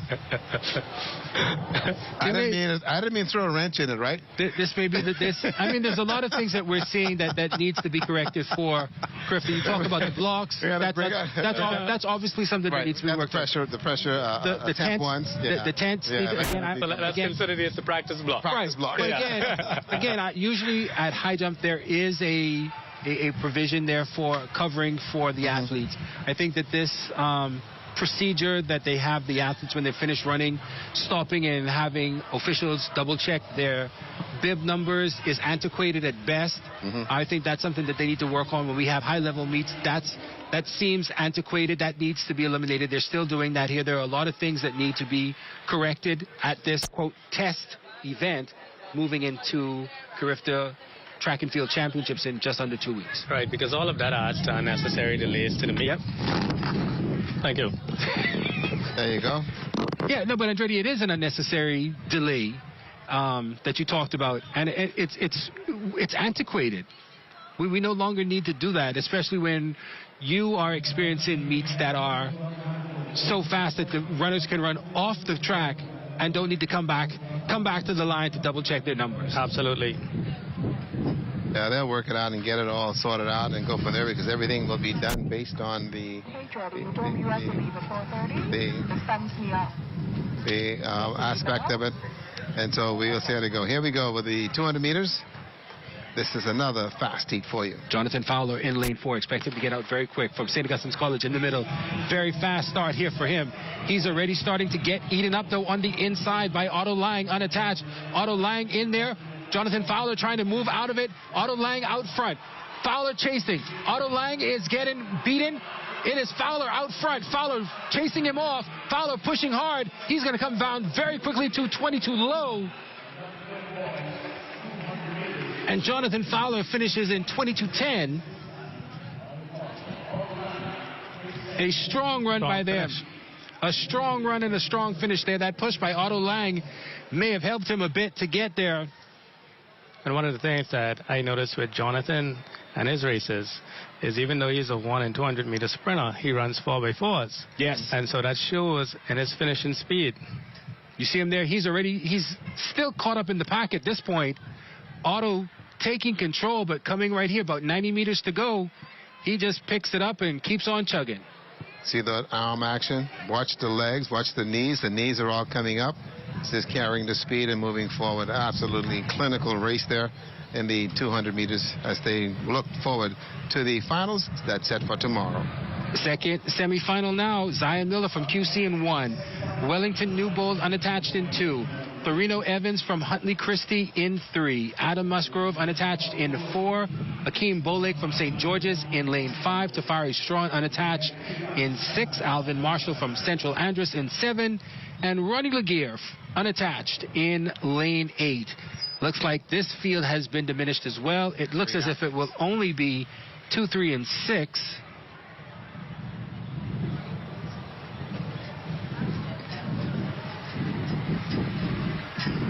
Again, this is a high number, or are we just not seeing them yet? Haven't seen them yet. They haven't gone to the blocks. Okay, they're in. So it looks like it is 7 and 3. Right, because the bottom line is, I don't want anybody calling me. I don't want Akeem Mummy calling me asking why he ain't in this race. Where is he? I know. Hey, but I'll tell you, for some of the guys who show up, they're actually excited about all these scratches because then it increases their opportunity to try and take a top finish. Well, we had already scratched Evans from Huntley Christie out, but he's in the race. It is only right now lane 1, Zion Miller, right, and lane 7 that will not be running. Alvin Marshall from Central Andress. Maybe they are focusing on another event. Boy, let me tell you, you got some parents sitting home in front of this television. You don't show up. Wait until I send you all the way now All the way to go now. compete. I looking on TV, got all my church friends watching TV to see you. Church came out early just to watch you run. And you're not there? You got some explaining to do, young man. Explaining to do. So here we go. Second semifinal. The time again, they're chasing for an automatic qualifier. 21-4. Lane 7 vacant and lane 1 vacant. Expect Adam Musgrove in lane 4 to pop out very quickly. He has a very strong start. Clean start here for the young man. Adam very quickly in lane 4. Holding his own. Adam coming off the curve. Very much in control. Very easily running here in this 260 meters to go. And he's just going to shut it down knowing that he's got a spot. He's going to run 21 high, I suspect. 21.59. Oh, he looked like he is primed to qualify. He's primed to go after maybe that high school record as well. 21.84. I think that was set in 2016. And he seemed to slow down considerably. Definitely with favorable wind and running through that line. Seems like he could run at least 21 low or 20 point high. Comes off that curve very in control.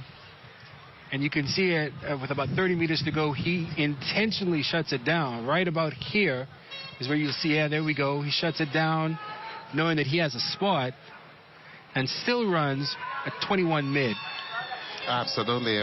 Which is impressive. And I'll tell you one of the things that, you know, the difference between a high school level athlete and a professional athlete is that a race like that, where he is that close to the qualifying standard, you have to decide if getting it when you can, because there's no telling how the weather is going to be tomorrow. There's no telling how you're going to feel tomorrow. And I think a lot of athletes want to be, want to show that they're easing off, they're shutting down. But in most cases, a lot of athletes really leave some great times out there by not running through the tape. And that's a race there where I would have loved to see that kid run through the tape to at least secure CARIFTA qualifying. He may already have a CARIFTA qualifying time. And because the time that we have is from his heat this morning. Okay. Right. So he may already have a qualifying time and just wants to finish 1-2 in the final. So he just wants to make sure he gets into the final easy. So 22.8 this morning, and here we come back with 21.5. And so that shows that he's able to progress and run the way he wants to. But like you said, Andretti, get it now. Absolutely. You don't know what tomorrow is going to bring. You don't know what the weather's going to bring. Things could change dramatically. The wind could switch. Absolutely. And then you don't get a legal time you're running. And I can tell you. And if you run into a headwind and get it, okay, then you have something to really look at and say, okay, I'm okay with that in terms of what's happening.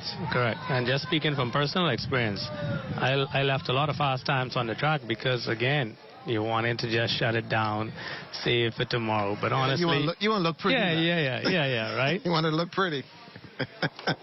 That's what it is. Want to look pretty. Third semifinal now. Joaquin Farrington, Tilsonord, Adley, Campbell, Skinner, Nicholas, and Adderley. Tamani Skinner from St. Augustine's College in lane 6 is trying to dominate, coming on the outside. It is going to be not his day today. Zion Campbell unattached, pushing strong in the middle. Zion Campbell also along, coming with him, Nassau Christian Academy's Jeremiah Adley. It is going to be all a push here in the middle, and his flash time will be just about 21:9.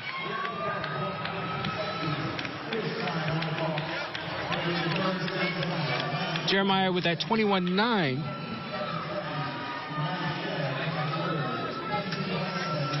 Good run from him again. He had a little bit of a push. This is going to be a spectacular final set for tomorrow. You got fireworks tomorrow, and both will be in the middle of the track, so they'll be next to each other, and being able to make that happen. That's one of the things that's been done here, Andretti, is that they're putting the speed in the middle of the track. And unlike in many other meets, you get a draw.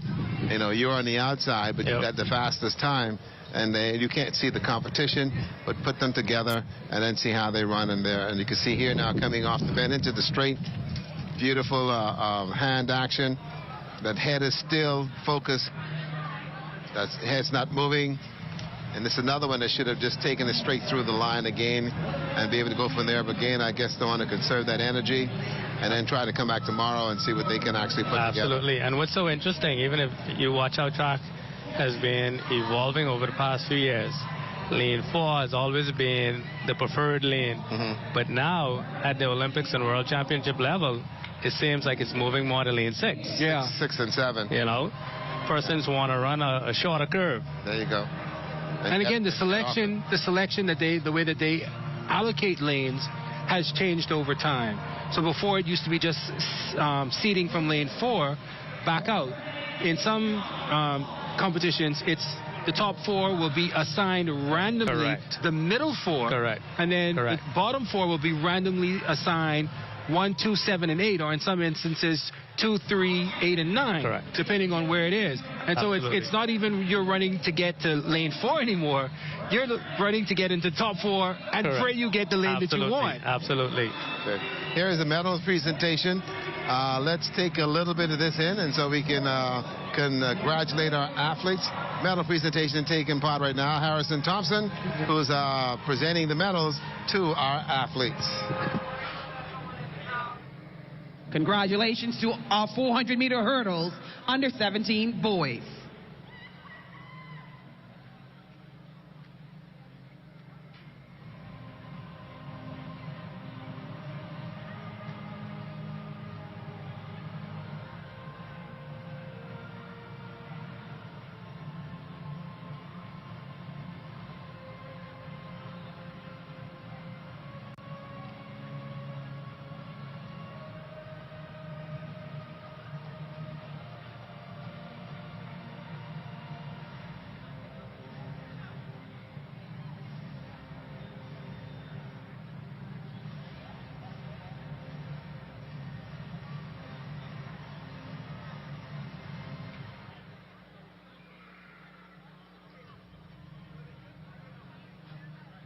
Medal ceremony for the 400-meter hurdles under 20 boys.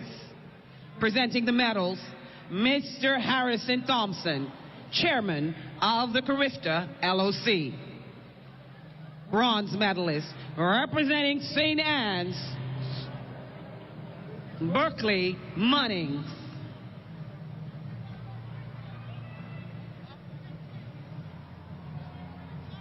He's your silver medalist representing St. Augustine's College, Clinton Laguerre.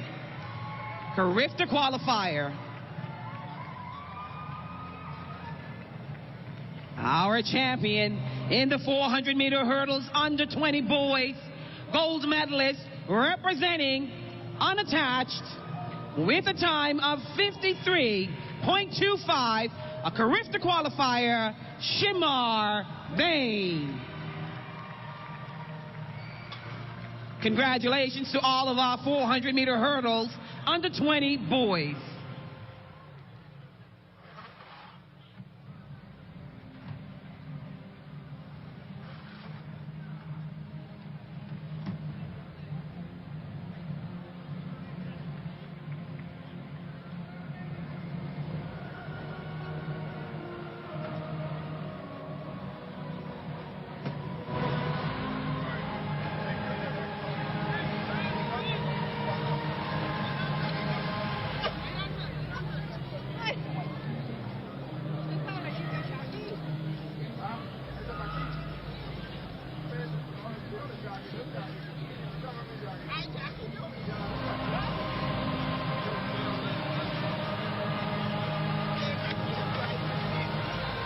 As we get back to the action here on the track, this is the long jump. And this is the long jump that's taking place now, and the long jump event, which is absolutely fantastic for the under 17 girls. Still jumping. They started a bit late, but they're beginning now to pick up the pace quite a bit. And again, they're using the western side of the stadium for the actual jumping, whereas we're accustomed, as Chris stated, to using the western side. They're now using the eastern side. Correct. So. They're used to seeing it right in front of the grandstand where the athletes will be engaged by the actual fan base, which is absolutely fantastic. Here's the run-up.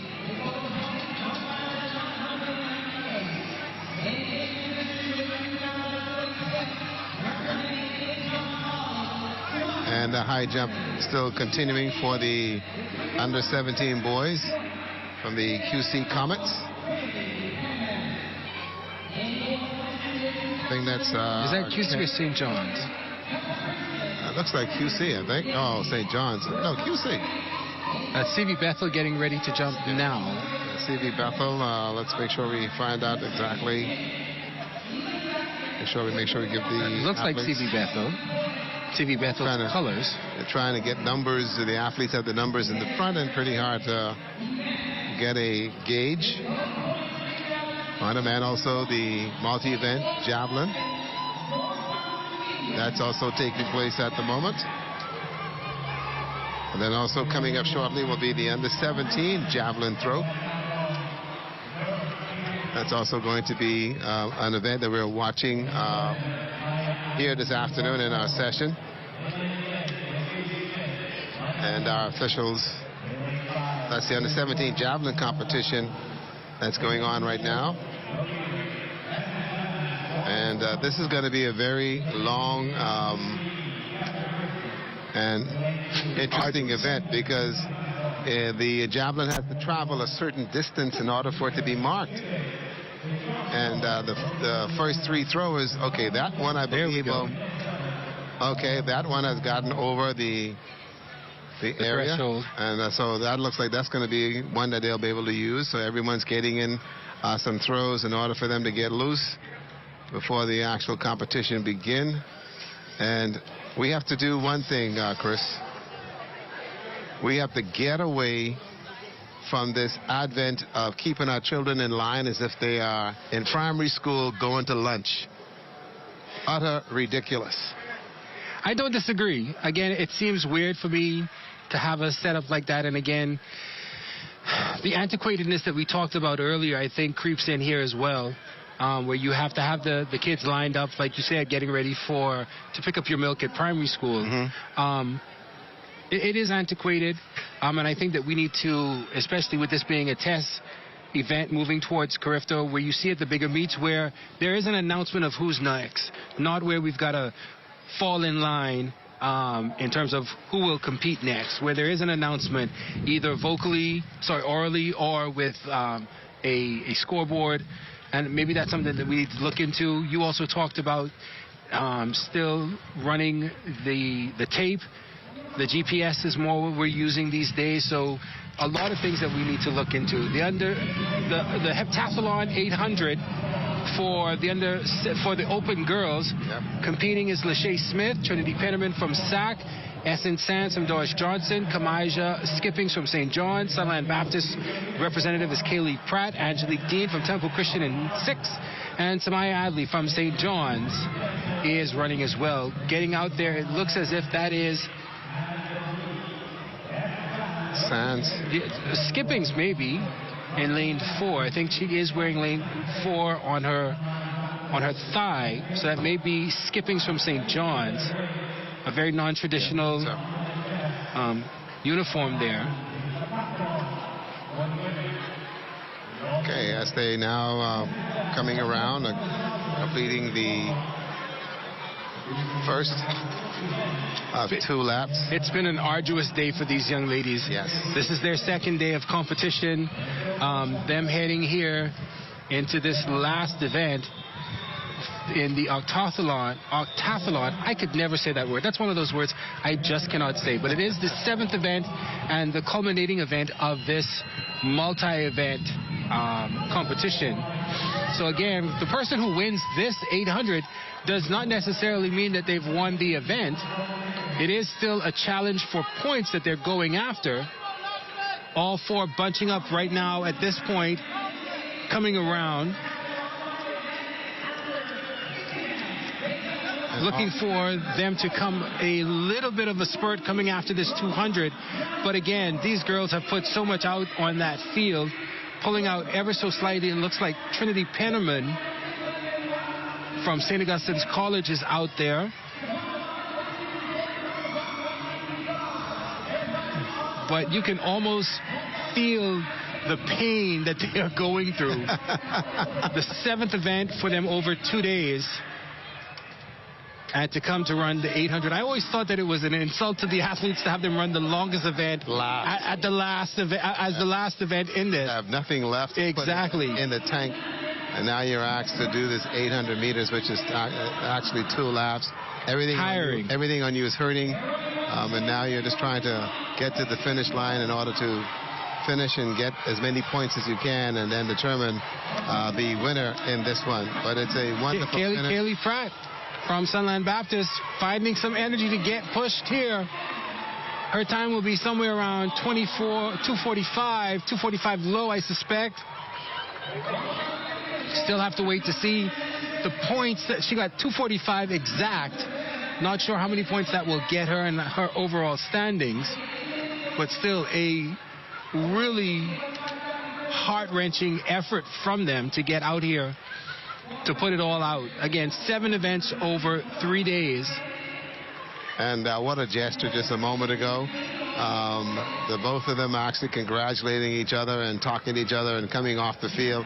They've been together competing against each other for such a very long time, so it's all worked out exceptionally well for them. And so you could tell the anguish that they're now going through. And then here you are, these young girls have done everything that they possibly do to compete. And now they're going to be ushered off the field without any consideration.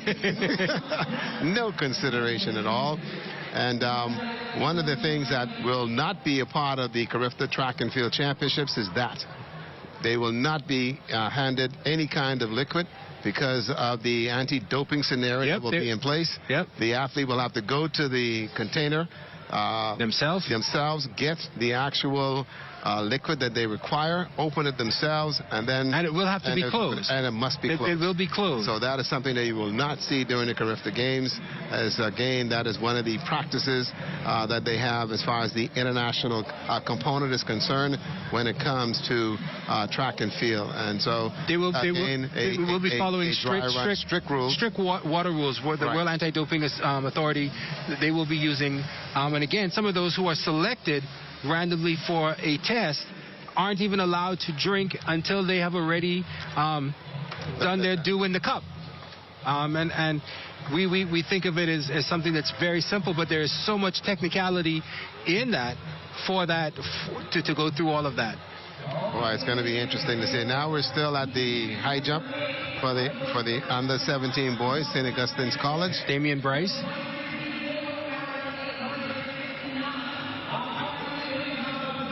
We're making this one happen here, and again, we're now separating the cream from the milk. The cream comes to the top, the milk goes to the bottom. But Damien has been out there for at least 2 minutes right now. You talked about the sun, and again, I'm not talking about the sun that they're experiencing now. They've already experienced the unadulterated sun sitting down in their, quote, rest time. To come back out and be waiting again is something that we're going to have to definitely address with having a covering and taking so much time at this point, because he does have a red flag through no fault of his own, but there is no protection out there to preserve his energy heading into. Nice shot there of the stadium, and I think that's almost indicative of how hot it is right now out here. Yes, Mr. Sun is giving us something to think about, and now we get ready for the 1500 meters in the Octathlon. And these, again, we talked about the last event being that of a grueling event. This is the final event for them, and I know they're happy. They're going to be able to get out of here and be able to relax, hydrate, and get themselves back together. And I can imagine how they feel. For us sitting down, and now they're running up and down, should be interesting, and they're a very good jump there. So he cleared, I think that was QC's, the QC competitor, Kenny Moxie. Damian Bryce also claimed the height. He was out there for a while. He eventually cleared. We're getting ready for the 1500 for the Octathlon for boys, their final event. Raheem Robinson from CC Sweeting, Donovan Samuels Jr. from CI Gibson, Joshua Johnson from St. George's, Cavell Ferguson from CI Gibson, Marco Carey from Sunland Baptist, Devilius Delva from Central Eleuthera, CR Walkers, Kyle Bain, Lavado DeVoe is competing unattached, Riano Todd from CR Walker, Brandon Hutchinson unattached, and Laquan Ellis running unattached, competing unattached, pardon me, as well. Mind-boggling that you have to now run 3 3/4 laps and on a Sunday afternoon, and Mother Nature is not giving you much, a little bit of a breeze, but not much of anything to brag about. But interesting enough, they're going to have themselves a wonderful time in finishing this one and seeing who can pick up some points. And then we'll be able to determine who our winner is going to be in this grueling event that they've had over 2 days.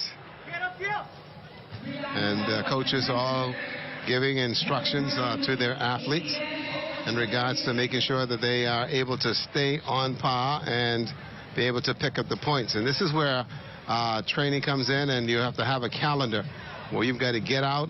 You've got to do that 5-mile run every morning. You've got to then turn around in the afternoon and come back and you work on your specialties. And then those weak areas where you need to really begin to work on a lot. Your multi-event athletes are normally basically very firm and physically crazy.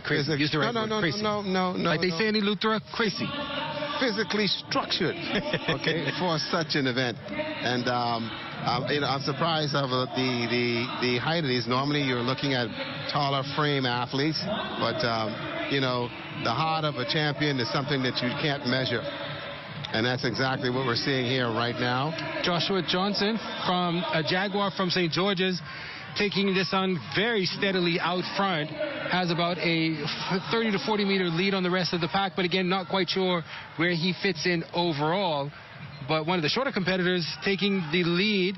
They've cut down his lead just a little bit, but again, we still have 1 lap to go, 2 laps to go on 1 lap to that bell lap. And be happy to be finished. To find a cool spot and to go from there. I also had an opportunity to take a look at some of the coaches' areas over there on the field where they have the tents that's set up for the athletes accordingly, and to go from there. One of the things that needs to be looked at, especially over there, is having seating arrangements. Yeah. All right. I am not a fan of having our children sitting on the ground. That's utter foolishness. I passed by, and there should be benches or some bleachers or something for these kids underneath those tents so that they'll be able to go from there. And the same thing will apply for the athletes who's going to be in those designated areas. What was done in Grand Bahama was that there was actually chairs and other apparatus available for the collegiate athletes. Same has to apply for the high school athletes. If you're going to have those kinds of areas where they're going to gather, that's something that falls on the committee to make sure that that was in place, and it should have been in place. And I think they need to look at that and make sure that when they do this event again for the combined high school nationals and trials, they can make sure that our kids are given the same treatment that you'll be given during the CARIFTA games. So Rihanna Todd from C.R. Walker taking the lead right here in this 1500. Joshua Johnson still in the mix. Bell lap coming up. They're pushing out very strong. Getting eaten up again is Joshua Johnson, but it is Rihanna Todd out front for C.R. Walker, coming back from about 5th place back. Douglas Delva also making a move there, but it is right now going to be all C.R. Walker's Rihanna Todd coming up on the 200-meter mark. There is going to be a late challenge as he hits just about that 200-meter mark. There is a late challenge coming around. But again, he's obviously pushing for points. Everybody is actually, but he is looking for points. The challenge still coming. This one coming strong again. It looks as if that's coming from C.I. Gibson's Donovan Samuels. A push here. Everybody coming along on this one. And it looks like Kyle Bain will win this one. But again, it is not who wins, it's who gains the most number of points. And again, this, mentally, I don't know how these athletes do it. I used to watch Ken Mullings when he was at the University of the Bahamas. He always had a mental strength up until 1502. And you can see him releasing at that after he finishes that 1500 in the decathlon. That is difficult to maintain, difficult to go through. As you can see, the competitor there, I think that's Raheem Robinson. 1:03. That's Joshua. Just finished. It's finished. It's finished. Over. Right. And the intent is to get to the finish line. Come on, buddy. The clock's still running. You got to get points. You've got to get there. You learn from your mistake. And you were able to make something. That's Marco Carey from Sunland Baptist. I feel for you, buddy. The heat is out there. He will finish in the last position here in the 1500. But the very fact, not him, we still have one more out there. That was Brandon Hutchinson running unattached. We're talking here about Sunland Baptist's Marco Carey. The fact that he was able to go out there and compete over 2 days, 8 events, and able to finish is a feat unto itself. I promise you, as sure as night follows day, I could not do it. And the fact that he is able to go out there and do it is a massive statement by him on being able to understand really life. You start something, you finish something. Absolutely. That perseverance. And I think that he's definitely the epitome of perseverance here today, because he could have just said, I'm going to stop. I know I'm not going to win, qualify, what's not. But he persevered and continued running. And I think he should be commended for being able to finish such a grueling race in a grueling event. It has been a very long 2 days for them in terms of the competition. And over there to the high jump, the under-17 boys, Tabernacle. There you go. It's just a matter of just getting loose and getting some jumps in and going from there. I know one of the concerns was, again, having the equipment under 14 boys, javelin.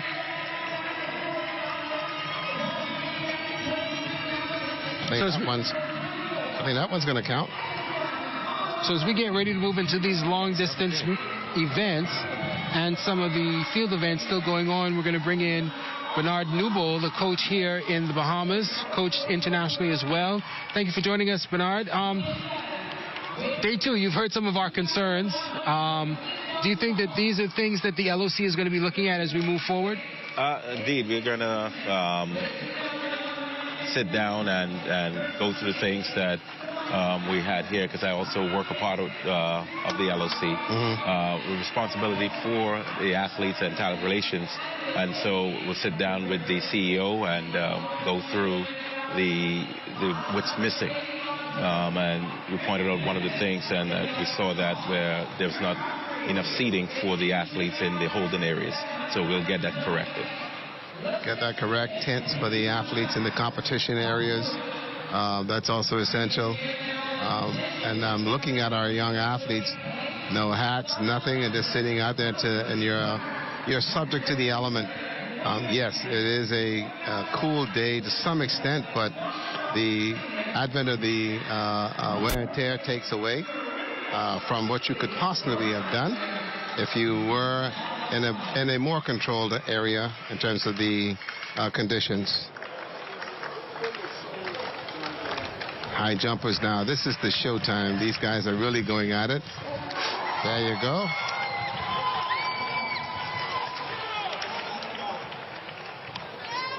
That's Keon Johnson. That's a good jump, and that's reason for celebrate. Something's happening here. There you go. Look like he may have made the qualifying parquet. That could be a good one. And see how that works. We're now back on the track, and this is the 3,000 meters for the open women, the girls. And this is a race that folks dread running, but in this race is going to be Gerwana Fernique of Northern Lutheran, Akea Lightborn of Sunland Baptist, Jamaica Woodside of St. Augustine's College, Yolanda Joseph of PJ Bethel High School, as well as Fertini Swan, also Grace Farrington of St. Andrews, C.C. Sweetings, Jora Evans, Glenia Goodridge of C.I. Gibson, C.R. Walker's Rihanna Russell, and also Tasia Seymour of Kingsway Academy. 3,000 meters, open division. That's a lot of running for these young ladies, but then again, they're going to have to pace themselves and see how they're able to get around the track.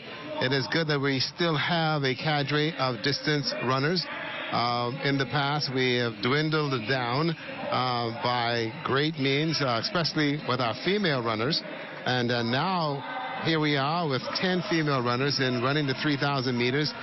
Speaks to the coaches and also the athletes making a commitment, and that's something that's important. Yes, when we look at the distance running, primarily there's no interest from the kids because they want to be in the glamour events. Yeah. But a lot of them have the ability and the talent to handle the distance events. And if the coaches would push them and present to them the opportunities that are there in the distance events, we'll see a lot better performances from our athletes in those events. You know, the distance events are also a very,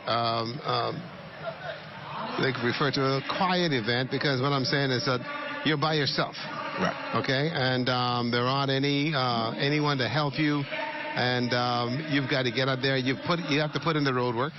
Okay, you've got to get out there in the morning, in the afternoon, and put in the road work and put in the distance and be consistent with it. And there has to be a program. Yes. That your coach have you on in terms of taking you through the rigors, making sure that you're able to maintain and also continually run in a manner that is going to be, one, beneficial in terms of not exerting you and allowing you to also peak and run at the same time. Akea Lightborn up front here running and looking very comfortably here. And she's one of those new runners at the distance area that is really now coming into her own in Grand Bahama. She is one of those young runners who we've seen that have really just automatically come out of the field and made a presence in terms of the distance runners. And so we can see that's after they are also, Miss Sweeting is in this one as they come around the bend, and they've now 3 minutes, and so they've got quite a few more laps to go in terms of how this has gone. And Coach, you've been able to see how the event is going. I need you to explain to me to make me feel good, why would you take the long jump over to the far side of the field where there's no one in the stands and everybody's on the western end of the stands? Explain that to me. So they're making repairs over to the western stand here. Okay. And then what we found out is that we had 50 competitors, and in order to facilitate the flights, two flights, there are 4 pits on that side, the eastern side. So you have 2 pits go into the north, 2 pits to the south, and on the western side we have 1 pit go into the north, 1 pit to the south. So you had to take it onto the back straight away there. I just wanted to hear it from you, because when I saw the condition there in front of the grandstand, and that has to be redone. I know that the Mundo service has to be redone. There's a lot of things that have to happen in there between now and the CARIFTA championships. And so I just to let you say it as far as what's happening on the far side of the field. And it was an exciting competition over there. The athletes that were in the stands over there were highly engaged with the competitors jumping. We saw Jonathan Rogers hit the CARIFTA qualifying mark, 7:32. Win legal jump at 0.7 meters per second. So that was entertaining over there this morning. The number of qualifiers is going to be kind of interesting when we get into day 3. And I know the compilation has already started in terms of putting them in perspective. And so we're now seeing that the meet itself is reaping the benefits that you wanted to see, and we're seeing the kids are now getting that chance to qualify by having the combined event, and making the competition there more readable has worked out well. Yes, but although the qualifiers that we're seeing basically repeat qualifiers, and so these athletes have qualified early in the season, and now they're coming to peak form, and they're attaining the qualification marks once again. And so we're looking for new qualifiers, and if we can get some more additional qualifiers, it'll be tremendous for Team Bahamas going into 2023 CARIFTA. Absolutely. Akea Lightborn lapping the field here in the open girls 3,000 meters. And she is having herself an easy run. It's what you call a walk in the park, a little jog in the park, but she has had a steady rhythm here, a 6:09 thus far, as she's on the far side of the track. All right, Kato, if we could go, Davina, if we could go to high jump. We've got some news going on over there. We had 5 competitors make the CARIFTA standard of 1.85 meters, which is about 6'1". Damian Bryce, Kenny Moxie, Kenyon Johnson, Joshua Williams, and Eris Pratt. All 5 of them have qualified. Damian Bryce and Johnson were behind, as they had a miss, and then they were able to clear on their second at 1.85. Damian Bryce just cleared 1.87, which is 6 feet 1 3/4 just about. So he is now the leader and has the best qualifying standard so far for the CARIFTA trials. Here we see Johnson clearing it as well. So now we have 2 competitors who have cleared 1.87, surpassing the CARIFTA standard of 1.85, and surpassing anybody else who had been entered. Presumably all those who had been entered were those who had qualified. So Eris Pratt had cleared 1.85, had turned in a performance of 1.86, now sits in 3rd place overall in terms of qualifiers, because now Bryce and Johnson have cleared 6.187. Here's Eris Pratt now on the runway, as he's now making a run here. Let's see what he does here. And Eris Pratt, he clears 1.87. What a competition you have here in the high jump for the under-17 boys. So now that's 3 who have qualified at 1.87. And so now these guys, they're jumping. They're battling for those top 2 spots, because now they all hit the standards, and so now the selection process is the top 2 will represent Team Bahamas. And so these guys now, at the end of this competition, whomever's the top 2 will automatically be the representatives for the Bahamas. 2 laps to go for Miss Lightborn in the 3,000 meters. There is a vivid shot there, and here she is. She's now lapping the field over and over again. The consistency here, and she's running exceptionally well. It's very good for us to actually have somebody, because we have maybe one every 3-4 years when it comes to the distance. So anything above the 1,500 meters is a no-no for a lot of our athletes. But again, having the young lady here from Sunland Baptist Academy running by herself, and she's had a steady pace consistently around the track, and the 3,000 is not an easy race. It's a lonely race, and you're all by yourself. Don't forget also the javelin for under 17 boys. That is also taking place right now. They have 2 flights in that, and so they're going through flight 1 and then flight 2.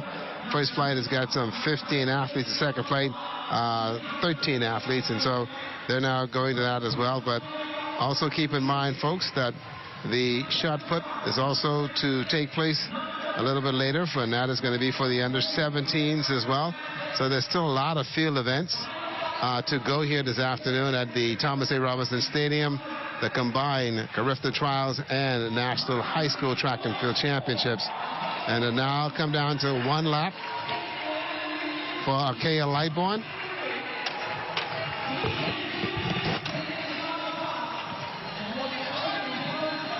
And she has 1 lap. She's been given the bell lap, and she's ready to go. Beautiful sight there to see her come around.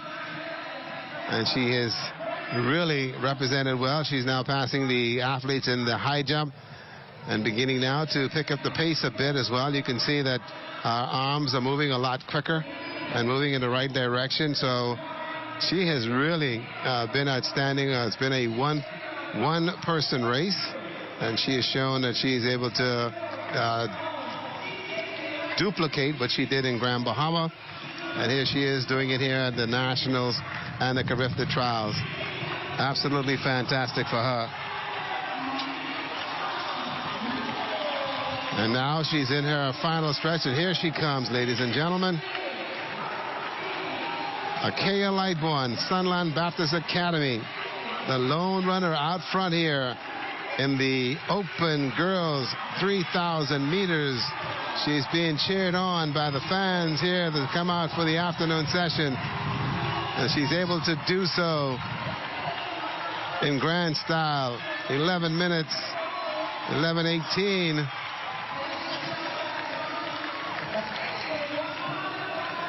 Beautiful run there for Miss Lightbourne. Just a walk in the park. That's all it is. For the 3,000 meters. Beautiful run there for the young lady. And she can sit back and be comfortable. And again, the other athletes making their way around and trying to finish the competition over there in the under 17 javelin. C.I. Gibson still have one more lap to go.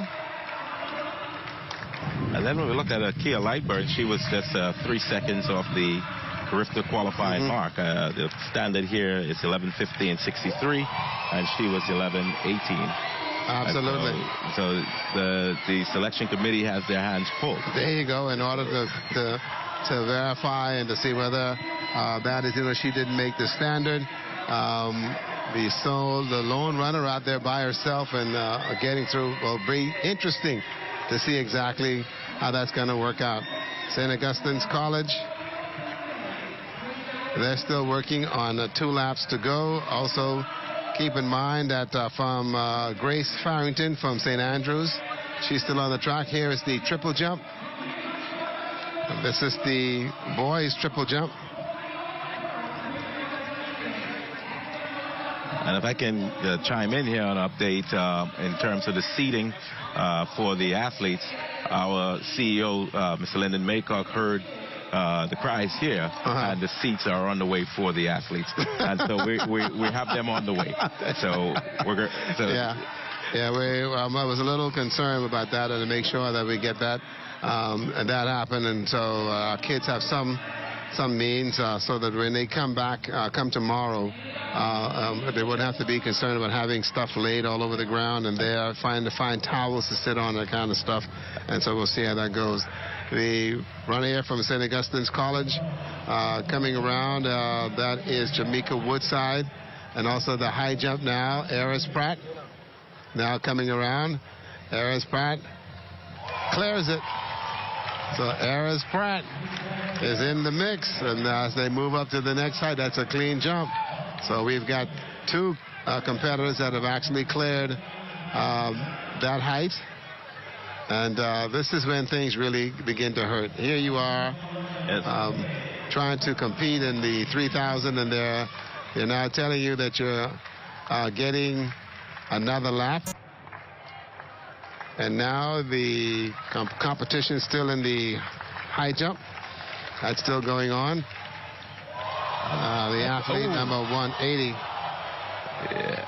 Yes, that's 180. This is Glenera Goodridge of C.I. Gibson coming in from SAC. That is Jamaica Woodside. She has across the line, and she has finished. No, she's got one more lap to go. And also coming into camera view now at trying to see if she can finish off is Evans of C.C. Sweeting, and she will finish, and she is totally exhausted. What an incredible event that is. Now we go back to the high jump, as they're now taking the... They're just resetting the bar here. They're resetting the bar, making sure that it is balanced. And still going back around for her. Last lap is going to be Jamaica Woodside. She's got one lap to go in order to complete. And also coming in now from C.C. Sweeting.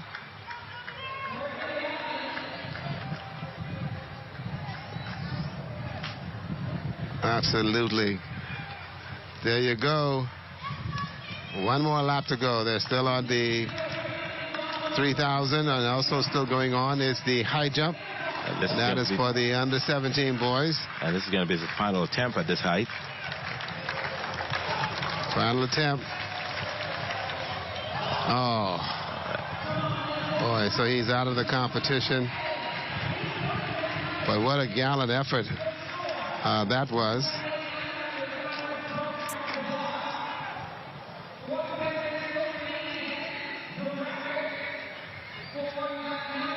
And Jay Philippe is standing by, and he's got the winner of the Open 3000. Jay, take it away. Yes, Ricardo, congratulations to Kay Lightburn from Grand Bahama. You would have won the 1,500 meters yesterday and came back and won the 3,000 today in less than 24 hours. How were you able to accomplish that feat? Well, after the 1,500 yesterday, I just gone to the hotel and relaxed and drink water and stretch to prepare for my 3,000 a day. You mentioned preparing, you drank water, you stretched. What was your strategy as far as the race is concerned? Well, my coach basically gave me a strategy and told me make a certain time for each lap. So that's exactly what I did. And he was right on the back stretch, cheering me on. Were you pleased with your performance overall in the time that you would have run in the 3,000? I mean, it could have been better, but I tried my best. And hopefully, when I train, my time will be better next time. There you have it, Akea Lightburn from Grand Bahama, this year's national champion in the 1,500 and also the 3,000 in the Open Women's Division. Back to you, Ricardo. Thank you very much, Jay. Congratulations to the young lady from Sunland Baptist Academy who has worked diligently to get to this point. And again, the selection committee will look at her in terms of how she is going to compete. Under 17 boys triple jump. That is also one of the events that we're monitoring and watching at the hour. That's going on, and they've got some 20-odd competitors in that. And so we'll see how they're able to get in. And so a very full field. And also the javelin for the under 17 boys. That's another one that's going on at the hour. So they're doing some things over there. So we can see that the competition, not getting the best throws that we can, but we're getting some pretty good throws over there with the boys under 17 javelin. 2 flights. Wow, that's going to be crazy, because that means that you got 1 flight on there now and another flight to follow. And so interesting enough, they're trying to get them out there one after another. And this is another good throw. There you go. Not the kind of distance you want, but is it javelin throwers? They tell me that if you can throw the baseball, you can throw the javelin. Not so. Not so.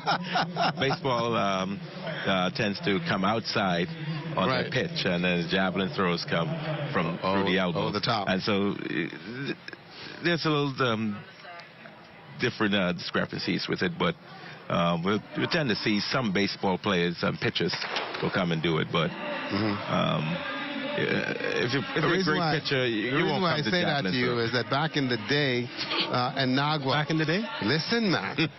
Back in the day, in Nagua, and Eddie and Foxen coming looking for you. Back in the day, Nagua was known for its baseball players. And they, in turn, years ago, brought a number of athletes from down there that were very proficient in throwing the javelin and also in the discus as well. Because of one, I think their build and size and the way they're able to get the javelin out, and because, again, they play a lot of baseball in it. But that was just a thought that I had back then, but that's changed dramatically today. Yes, and in the javelin here for the under 17 boys javelin, we see here the javelin throwers, some of them are 14-year-olds. And so when they eliminated the under 15 age group, those 14-year-olds went into the under 17s. So now they're throwing a heavier implement than they would have thrown under 14. And so that's the issue there. And you see these athletes celebrating, so it seems like they hit the CARIFTA qualifying mark. They're really excited about it. That looks as if they were the Octathlon competitors. Yes. But I want to carry us over real quick to high jump. We're in a little bit of a lull right now. 5 competitors went in at 1.89, which is about 6 feet 2.5 inches. Kenny Moxie from QC cleared it on his first attempt. Kenyon Johnson from Kingsway Academy cleared it on his first attempt. Joshua Williams from Tabernacle cleared it on his first attempt, and Eris Pratt from St. George's cleared it on his first attempt. Just to put it into perspective, again, the CARIFTA qualifier is 1.85. The national high school record is 1.9 meters.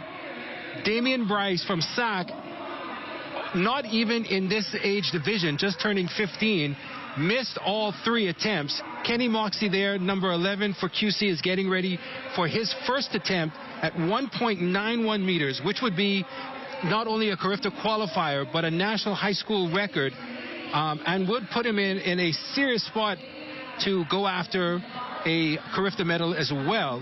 This is his first attempt.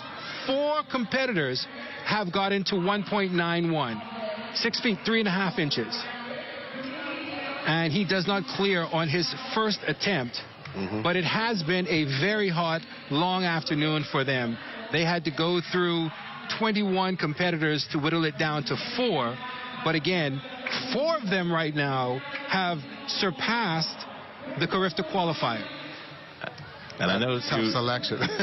you mentioned the records, and I think there's some updating they haven't done to the records. They haven't carried the records over from the B3A's high school championships into the ministry's high school championships.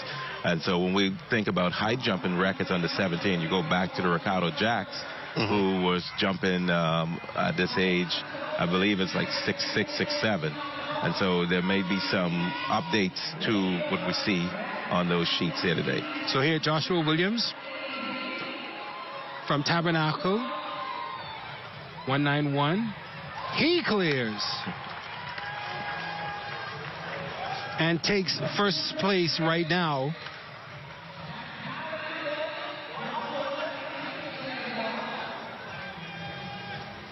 Also on the track at the moment is the 3,000 meters under 17 boys. And out there running from St. John's, that is Chris Williams, looking very, very comfortable at this point. And he has run 10:26 already. So we'll see how he's able to maintain that pace. There they are passing the javelin facilities. You have in this one a number of competitors. You have Chris Williams, Aaron Jones, Briance Pierre, Xavier Fernandez, Lawrence Burnside, Livingston Duncombe, also Dante Butler, Malcolm Menez, Lindsley Nissan, as well as Aiden Taylor, Aiden Bryan, and also Carmelo Knowles, Tamar Ambrista, Ethan Swan, Ross Martin, and also Chauncey Roberts. Here we go with the high jump. Eris Pratt, St. George's. Just too much for him to clear. He misses at 191. Puts him tied for second right now.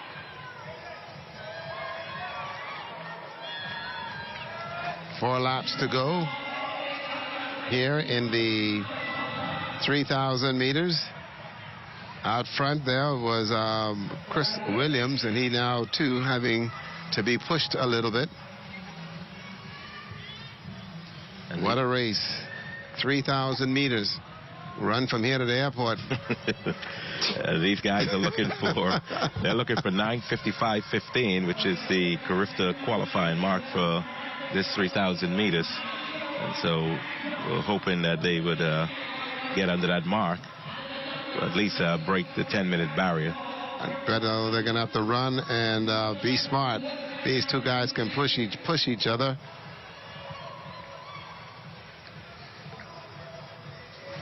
See what happens here. 2:25. Ross Martin from C.R. Walker now taking the lead, as Mr. Williams is now dropping back. So Ross Martin, C.R. Walker now has got the lead. 3 laps to go there. The Giants, Christopher Williams in second place, sitting there, and also from C.R. Walker, Lashley Nissance. And so the field is spread out, and you can see now that Ross Martin is beginning simply to move, and so he's now taking the race by himself. And he's now opening his strides and looking very comfortable at this point. He's got some three odd laps to go, so he needs to see if he can push and also try to find a qualifying time. The triple jump also going on as well. Here's an attempt now by St. George's, Eris Pratt. His second attempt at 191. He's unable to clear. Kenny Moxie from QC also unable to clear his first attempt. Under 17 triple jump. The young athletes trying to get their jumps in, and that's a legal jump there. There you are, Ross Martin, C.R. Walker. I'm on the classic shades in the sun. You know, the advent of watching their athletes do the same thing. This is incredible. But he knows he's in the spotlight. He's got 2 laps to go, so he's want to make it happen. To the high jump, they are still moving quite well. The athletes also waiting until they pass as far as the 3,000. What a wonderful afternoon of track and field we've had here. We've seen the 400-meter hurdles. We've seen the multi-events as these athletes have competed. We do believe that 2 of our male components have made the qualifying mark. We're trying to get some clarification on that.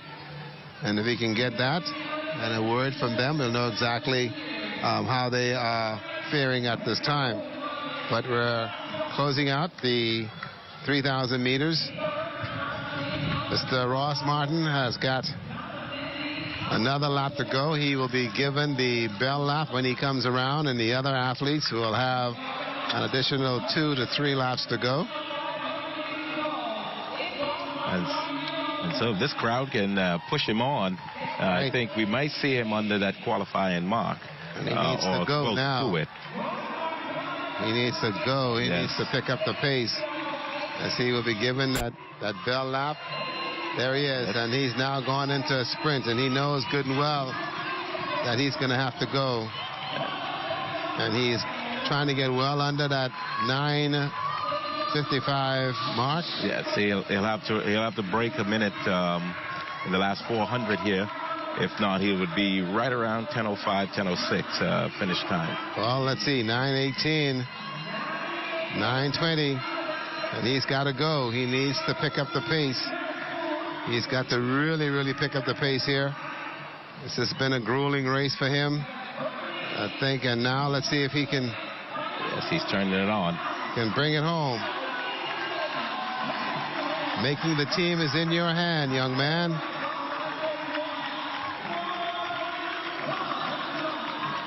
He's got to bring it home, and he's got to bring it home at some speed. He's looked up at the board and looked at the time. It's going to be very close. No, he will not get under the 9-minute mark. 10:07.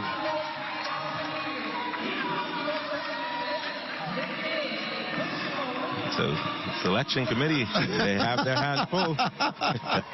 Because what we see there is 10:07, and that's him taking the lead. That's right. And from start to finish. From start to and staying out front. And so it's going to be fun with the selection committee. I want to be the fly on the wall, man. To go through and to hear how they're going to get this done, and they sprint to the finish as these guys have put in the laps in the 3,000 meters. What a race.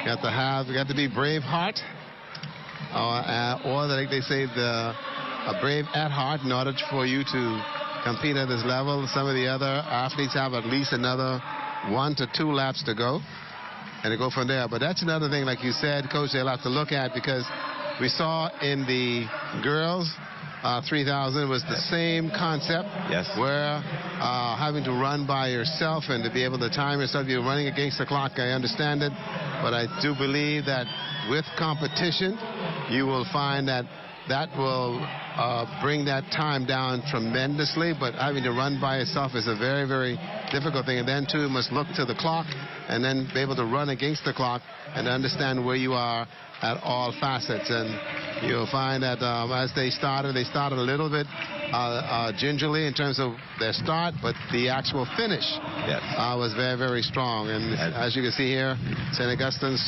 trying to get in there and finish off strong.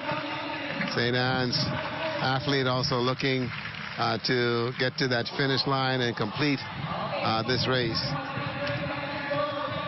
What a wonderful view of the stadium here as our athletes are completing and finishing the race.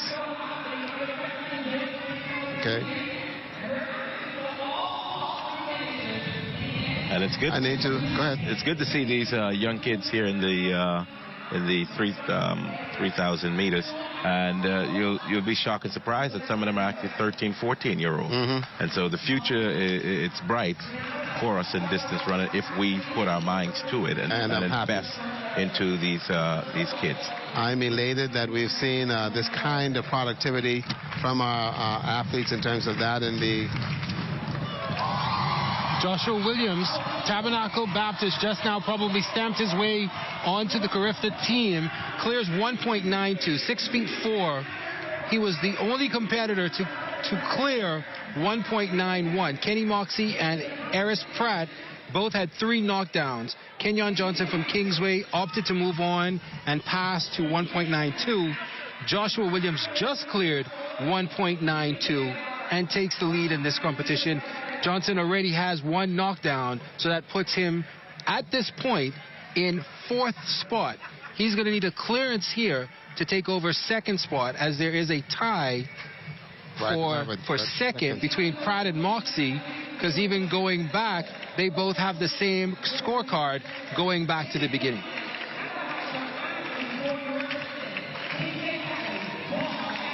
Here we go. Kenyon Johnson, Kingsway Academy. Comes in too hot. Came in too hot. And again, his momentum took him forward, and you can see he's not happy with that particular performance at all.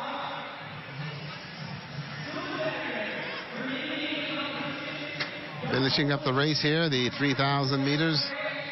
You have to finish so that you get an official time. You will be in the record book in regards to making sure. And there you go. The last competitor crosses the line. Jay Philippe standing by with our winner. Jay, take it away. Yes, Cardo, I'm joined with Ross Martin from C.R. Walker, the Mighty Knights. He just won the 3,000 under-17 boys. Ross, walk us through that race. What was your strategy? How you felt about your overall performance? I was just trying to take it one lap at a time. Try to reach a CARIFTA level. But you know, we always get next year to try for the 15 and the 800. But it was a great race, and it was a lot of fun. When you think about your name, the 2023 High School National Champion, how does it make you feel? It made me feel great because I never experienced this before. It's my first time being a champion, I'd say. So it's a new feeling, and it's a great feeling. There you have it, Ross Martin, this year's 2023 High School National Champion. Back to you, Ricardo and Chris. I tell you what, Jay, he doesn't need to go to sleep just yet because the selections committee will look at it. 9:55.15, the qualifying mark. He did 10:07 by himself. And so that's an option they can be looking at. And bottom line is, you're at home. There's no expense. You ain't got to go worry about travel and all that other stuff. Put the young man on the team so that when he gets back to school after Easter, the little chest he have, he could stick it out and walk around that I am a CARIFTA athlete and the uniforms and everything to prove. And I think that's something the committee has got to look at, is the fact that you're home and you can make some decisions that will change the life of these athletes here at the Nationals and also the CARIFTA trials. And so, high jump complete. We still have one competitor. Kenyon Johnson did have 3 knockdowns at 192. Joshua Williams had cleared 192, and it is not clear if he's going to continue to jump. It looks as if he's finished. Yeah, he is taking off his shoes, so he will be the winner and the presumable spot on the CARIFTA team. Kenny Moxie and Eris Pratt can make a very strong argument to be a part of that team, possibly, because as we go back, at least until 187, they were equal. So they do not have the scorecard beyond that. But right now, it is Joshua Williams who wins the event. Kenny Moxie from QC and Eris Pratt from St. George's finish presumably tied in second. So there's a lot to go through, waiting for the final results as they do countbacks.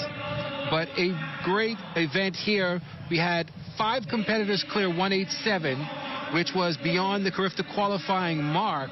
So a great high jump competition there for the under-17 boys. And just to point out, Damian Bryce, who made 187, is just turning 15 this year.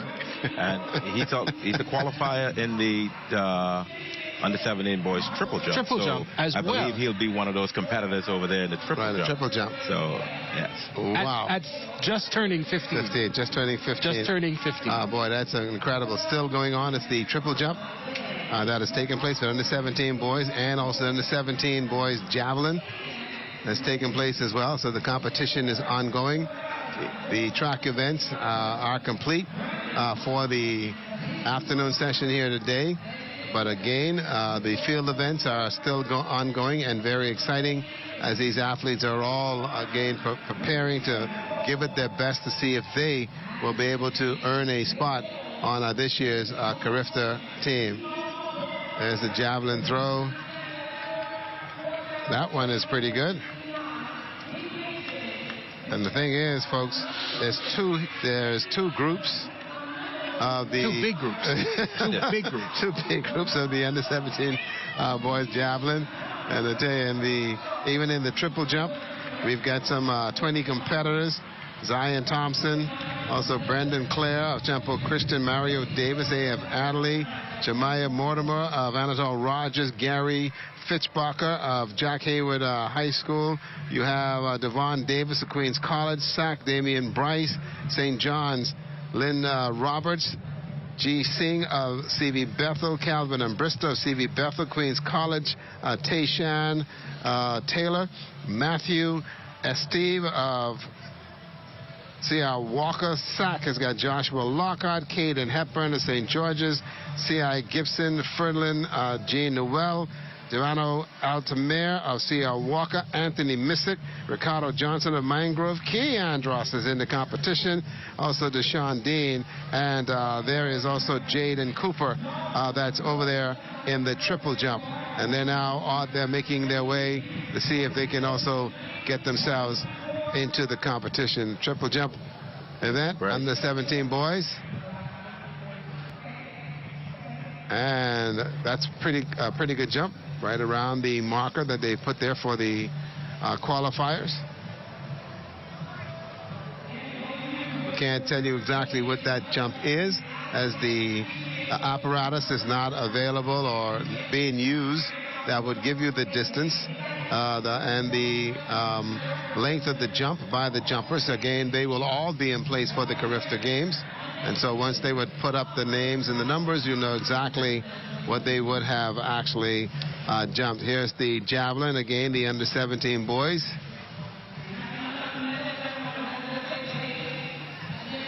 Good throw there. It did not break the surface. St. John's. So, Coach Newell, as being a part of the LOC, looking towards the CARIFTA Championships in under 2 weeks, are these things that we're talking about, the on-site notifications that are required by IAAF standards, are they going to be in place for CARIFTA? And shouldn't they be in place now if this is a test event? Yeah, this should be in place. I think we just have to get the equipment out off the box and get them out here. A lot of the equipment have just arrived in, and we had a shipping delay with some of our equipment, and they just came in today. So they're now setting them up, and later today you'll see a lot of the equipment being set up. I know one of them were coming from the nation's second city.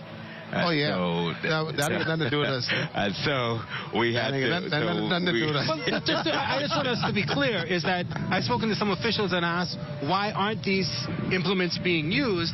And they say they weren't given them.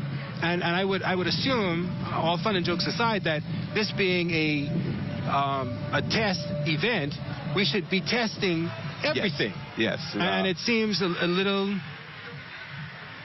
I don't want to say disingenuous to call it a test event if we aren't testing everything. Yes. You know, there are delays, weather delays that happens, and when equipment are backlogged and shipping, we run into those issues. Just on Friday, we just received new equipment, and we just take them out of the box and run and test on those equipment. And so far, so good. The equipment that we're testing is going pretty well. Well, I know you didn't get the high jump bed, because that's sitting in our stadium in New Providence, in Grand Bahama. You're in New Providence. I know. Back in the day, you couldn't. Yeah. Geographically, I'm having little issues. But much of the equipment that was sent down for the college event that we had was not dismantled after they would have finished the competition on that Saturday, and by Monday have them all taken to the harbor, get them to the mail boat so that they would have been here on time and got them back, so to have them in place. And we're having the same thing with shipping delays with the new equipment for this facility and the facility across the street. And so once we're hoping that those containers will be here in time for us to open the beds and let the beds out. If not, we have the backup equipment that are coming from Grand Bahama, and we'll utilize those equipment if ours is not here in time, so that the athletes can compete fairly and well. I am relatively terrified of one particular process. That is the streaming of information that is supposed to have been issued. As we hear, we should have been here with the computers or tablets getting up-to-date information. We should not have to be worried about start lists. That should be something that we would have had via the internet aspect and internet accessibility, so that we'll be able to get the results. Should have been live streamed, and so that all the media entities that's going to be here in the stadium would have got them on real time, because they will be sending information back, especially those little small entities that won't be carrying it or broadcasting it live, but they'll be sending information out, and the writers and whatnot to put stuff in perspective. That's going to be essential. Currently, the results for this meet is being streamed. So we have the tech team. They have the website techresults.net, where the results are live. And so fans and coaches can go on their device and be able to click on techresults.net, click on live results, and click the events, and the results will be there. I guess once the communication sponsors get inside, they will provide the internet access and other stuff that's necessary for that to happen inside the stadium. Yes. Because you're going to have coaches and other individuals who's going to be looking for information, and they will want to access it per their devices right here in real time. Yeah. And so that's going to be one that has to be make sure that we have it inside, because as the CARIFTA games have gone in various countries, that's one of the major criteria that we've seen that they need, because remember now, track and field fans are high tech. Yes. All right. And so right now they want to be on top of everything. And in the stands there, you see the spectators. They don't have to come down for results. They can sit there in the stands, log on to the website, and click on live results and be able to see the results in real time. What about the results on the field events? I know major events in the States and throughout the Caribbean do have live results from field events as they go on. I know that's always been a challenge for us here in the Bahamas. I know we will get the finished results for track pretty instantaneously once it's up and running. But what about the field events, where it does take sometimes up to 2 hours, 3 hours, days before the events are officially listed? Is that something that the committee is going to be looking at? The committee is looking at everything straight across the board to make the meet efficient and effective. I think one of the things is the internet feed in the facility. And so once that is updated, up and rolling, the results from the field events, like how it's going on, we can see the results in real time on the devices. And so all of this stuff the committee is approaching and working on. Here is Deshaun Dean of Tabernacle Academy, triple jump. It's out a good jump. And there's some work that's going to be needed for the triple jumpers. And because most of these jumpers are hitting the pit and not just jumping, they're jumping and then dropping their hips, which is also causing them a decline in terms of the numbers, in terms of the jump distance, whereas they want to hit the actual pit in a more aggressive manner. All right, Jaden Cooper of St. John's, ready for his attempt. And the under-17 boys triple jump.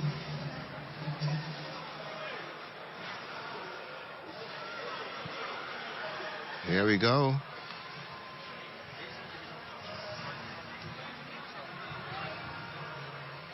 And he got a legal jump, and they will mark it for him. Most of these jumpers are all in the same bracket. They're not too far in terms of the actual jumps, so they're very close together that we've seen so far.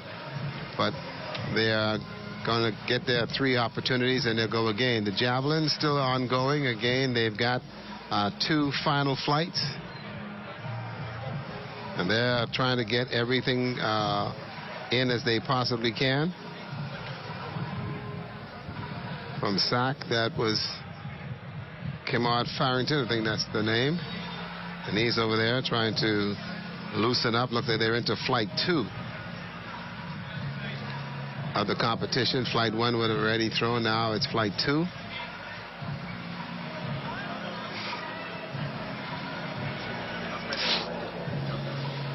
And that's not a legal throw.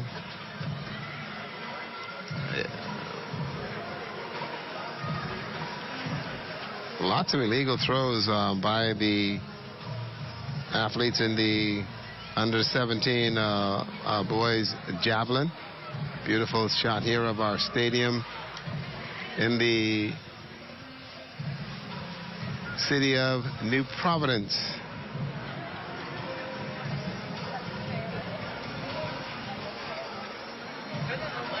Sack with a legal throw.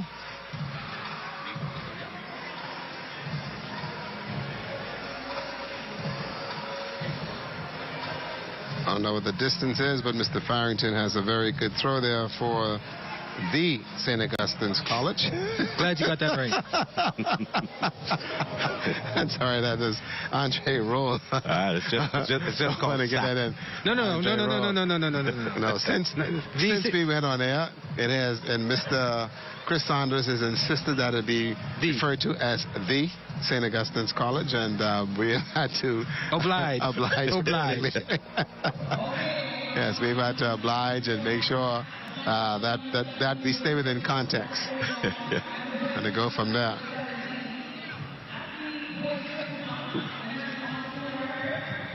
That's a no throw.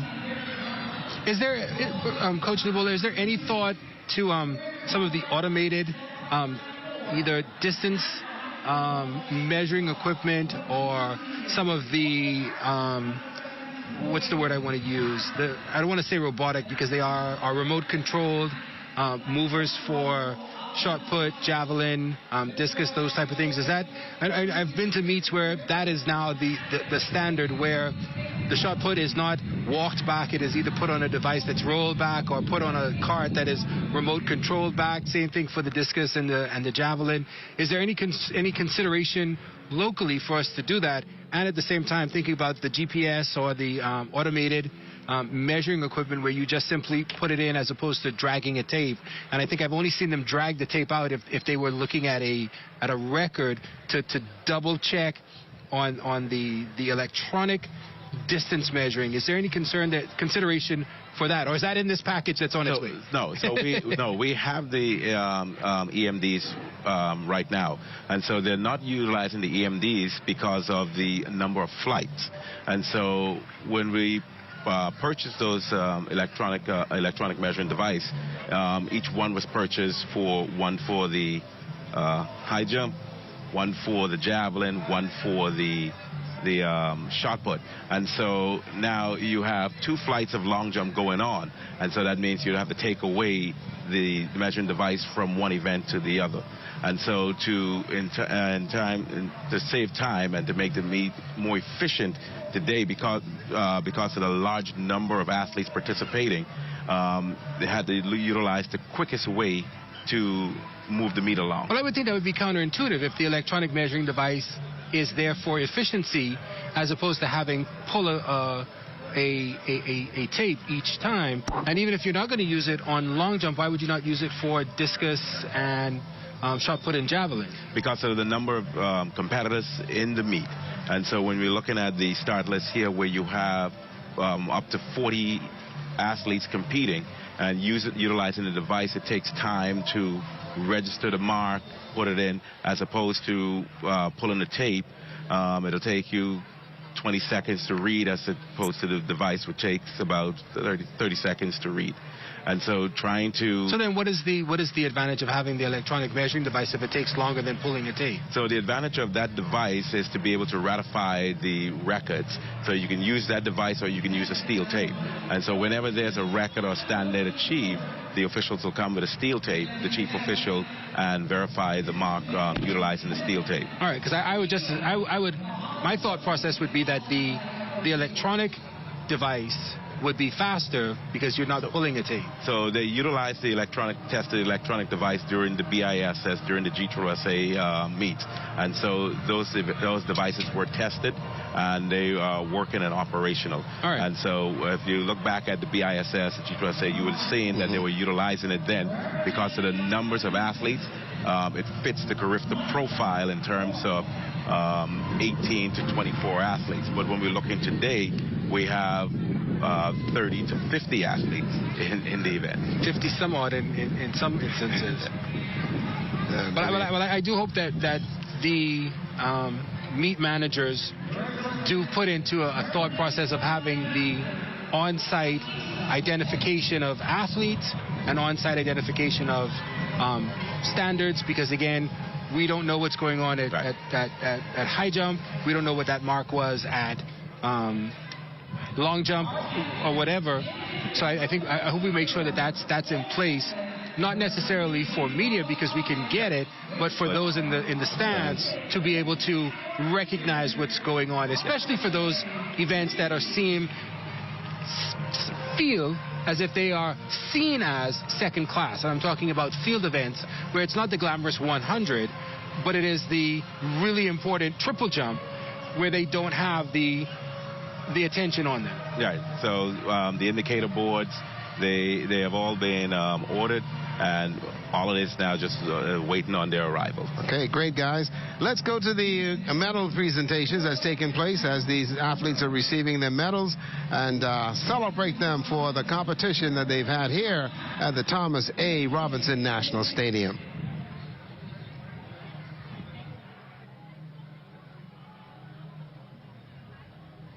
You're a silver medalist representing Sunland Baptist, Kaylee Pratt.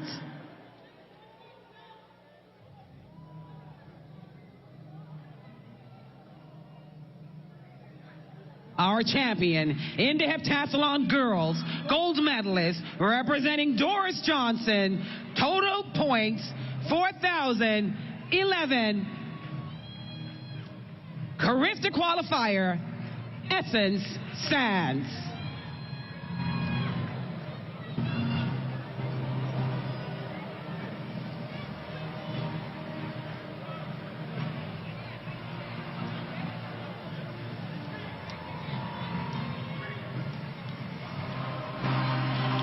Medal ceremony for the 400 meters under 20 boys. Bronze medalist representing St. Augustine's College, Tumani Skinner.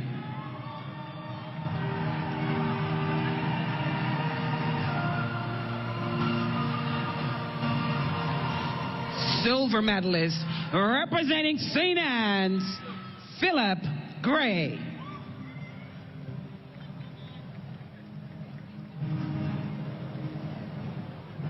Our champion in the 400 meters under 20 boys, gold medalist representing St. Augustine's College with a time of 48.12 seconds, Clinton Luguer.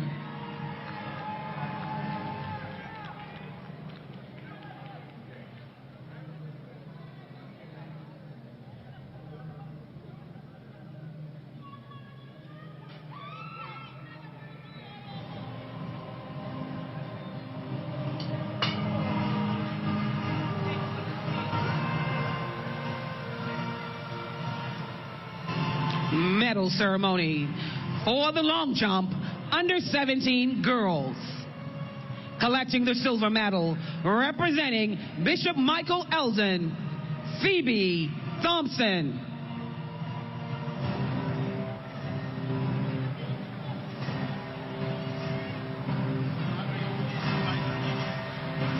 Our champion in the long jump under 17 girls, gold medalist representing Queens College with a jump of 5.59 meters, Jemiah Nabi.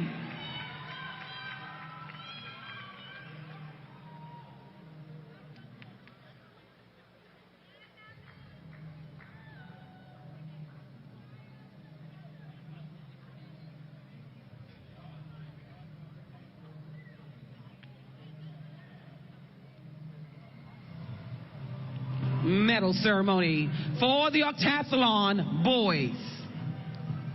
Bronze medalist representing unattached, Brandon Hutchinson, finishing with 4,485 points.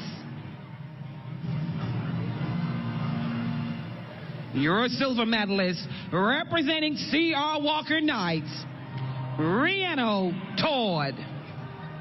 Total points 4,683. He's our champion in the Octathlon boys, gold medalist, representing unattached, finishing with total points 4,989, a CARIFTA qualifier, Lovato DeVoe.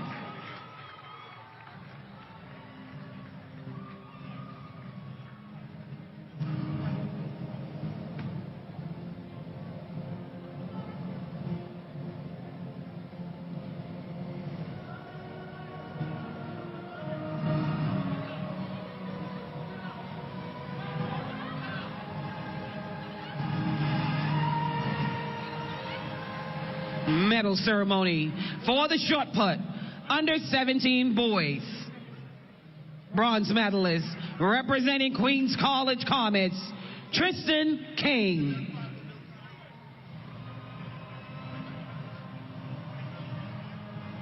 Your silver medalist, representing Queens College Comets, Jalen Stewart.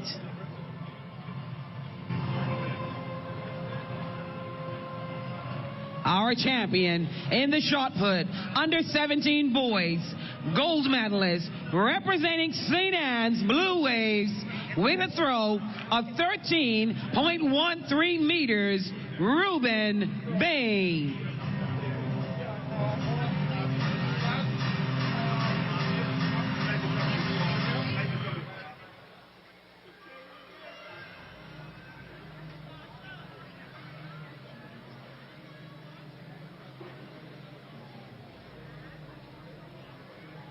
Medal ceremony for the 3,000 meters open girls.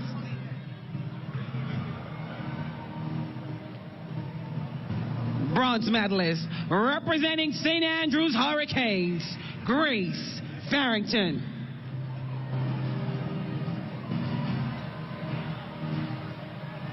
Silver medalist,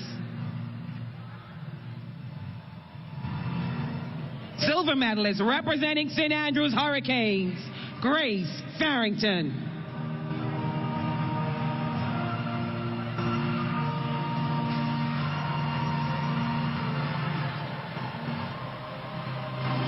Our champion in the 3,000 meters open girls, gold medalist, representing Sunland Baptist, with a time of 11 minutes 18.52 seconds, Akea Lightborn.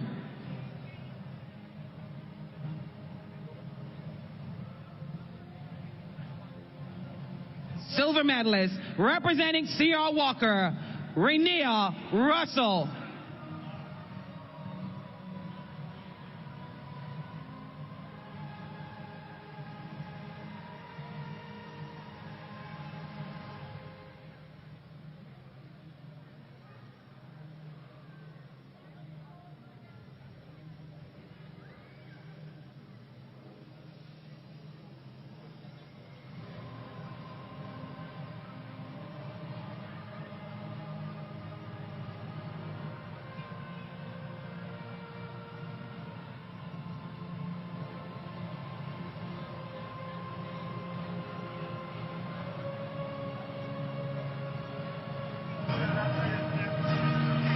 Medal ceremonies for the 3,000 meters under 17 boys.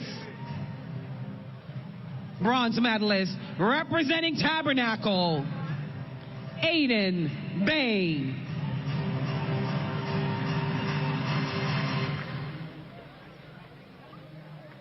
Silver medalist, representing St. John's Giants, Christopher William Miners.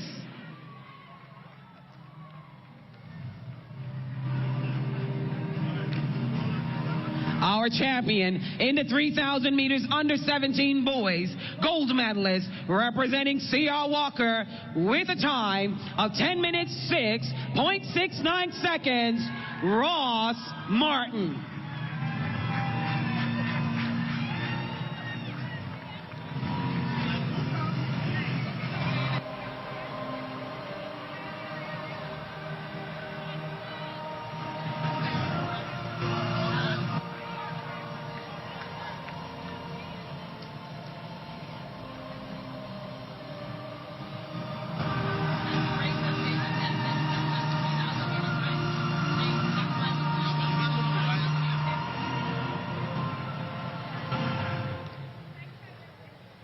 medal ceremony for the discus under 14 girls. We apologize. There is a correction. Our medalist, bronze medalist, representing Preston Albury, Michaela Dorset.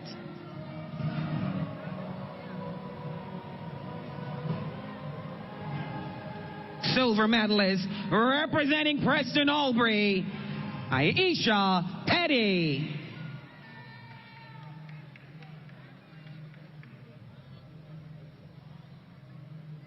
And our champion in the discus under 14 girls, the gold medalist, representing Queens College Comets, with a throw of 26.64 meters, was Tarjane Green. This was a correction to the discus under 14 girls. Congratulations to all of our medalists, CARIFTA qualifiers, and high school national record holders.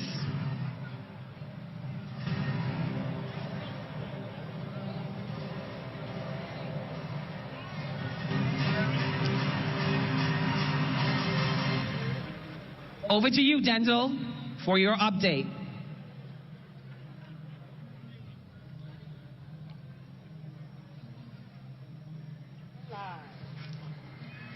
Well, we still have the triple jump going on, and this is for the under 17 boys. That is here in terms of the competition. They're trying to go through their final groupings. Also, they have completed the first flight of javelin throwers with under 17. They had 15 throwers in that flight. They've got another 13 throwers in flight 2 for that event.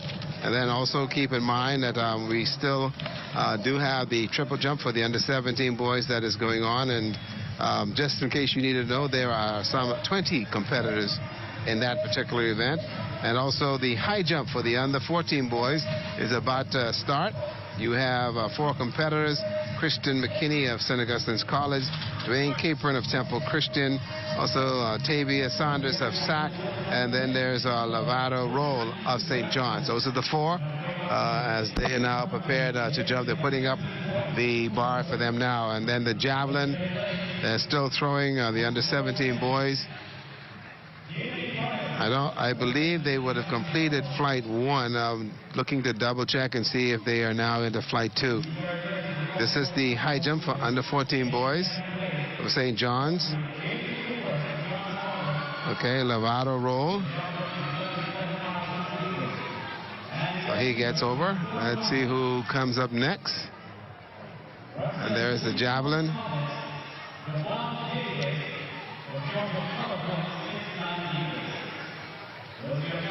482. Okay, they're still into the first flight of the javelin. I can't understand that. They should have been finished with that. I believe they would have probably combined both flights and run them the same time. Yeah, I think that's what they're doing, because I'm seeing some of the athletes here in flight 2 that's incorporated into flight 1. Yeah. So the officials look at the numbers and say, yeah, we can handle all of them. I saw Brandon Russell of A.M. Adley also name up there as well. And here is the triple jump for the under 17 boys from St. John's. Jaden Cooper.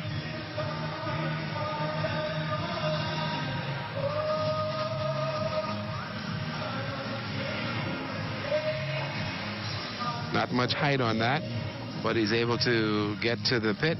That makes it a qualifying jump. Up next should be Zion Thompson, if they go in the order. And then the javelin competition still ongoing. That's a good throw. And there is also an area that if it doesn't pass the white line, it is a no throw. And that's another thing. Tabernacle.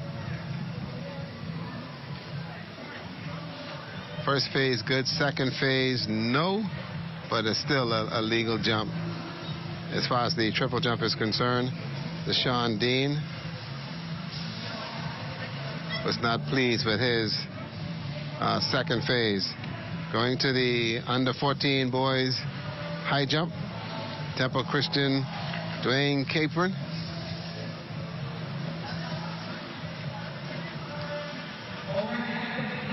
And Mr. Lovato roll, relaxing. He's already cleared the height. Waiting now on Capron. See what he does here. Nope, that is a miss for Capron. Just not able to get his legs over. He seemed like he had enough speed, just could not get his legs and his glutes over with enough power to clear the bar. Yeah, he's bringing that head up to look at the bar as opposed to keeping that head back so that the hips can go over the bar.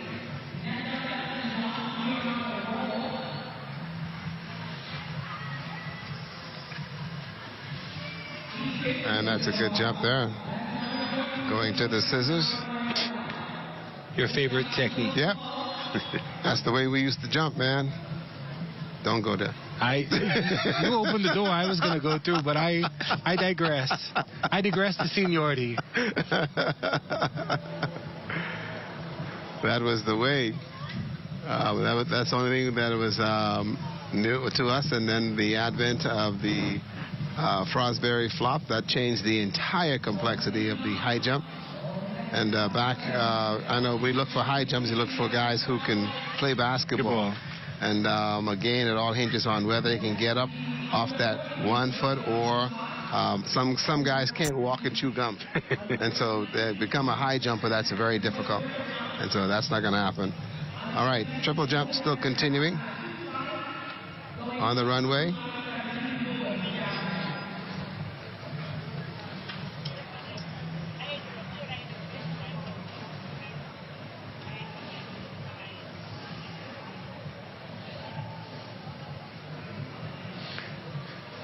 And looks like that's going to be a legal jump. Yes, it is.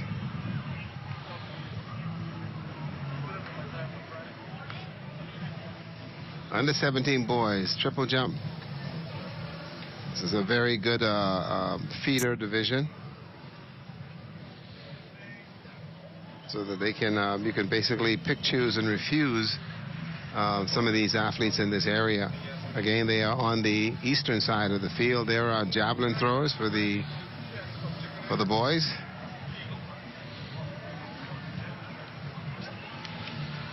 Under 17 boys.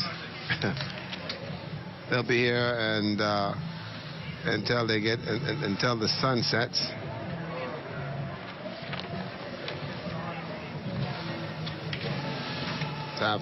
Triple jump for you, Tabernacle.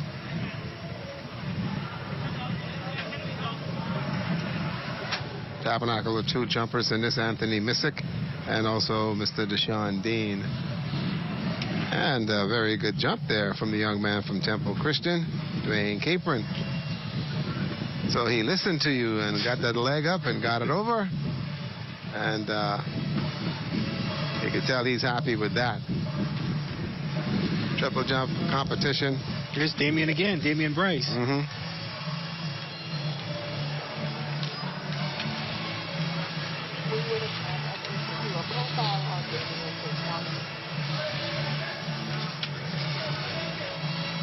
So as Damian competes here in the triple jump, finished as a CARIFTA qualifier, but probably will not make the team for high jump. He's been doing well. We got a chance to speak to him earlier today. We spoke with him, and we'll get to that a little bit later, but Damian has been having a spectacular meet. Again, qualifying galore in the under 17 boys high jump. And he's just turning 15 this year. So a lot of potential there from Damian. He's turning 15 and competing in the under 17 division where he will be a superstar next year. He's going to be a superstar. And that's one of the key components there. So that helps out well. And see how that's going to work out. St. John's. Jaden Cooper. I think this should be his final jump of the competition.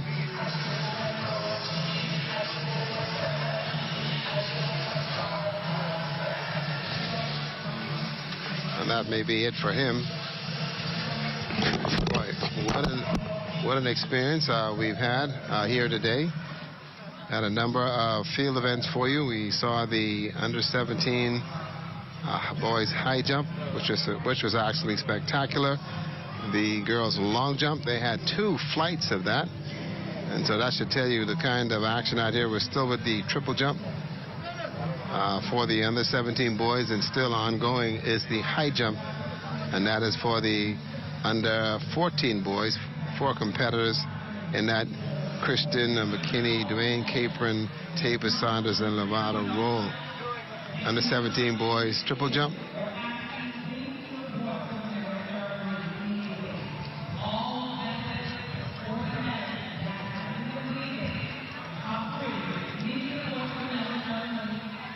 And that's a very good jump there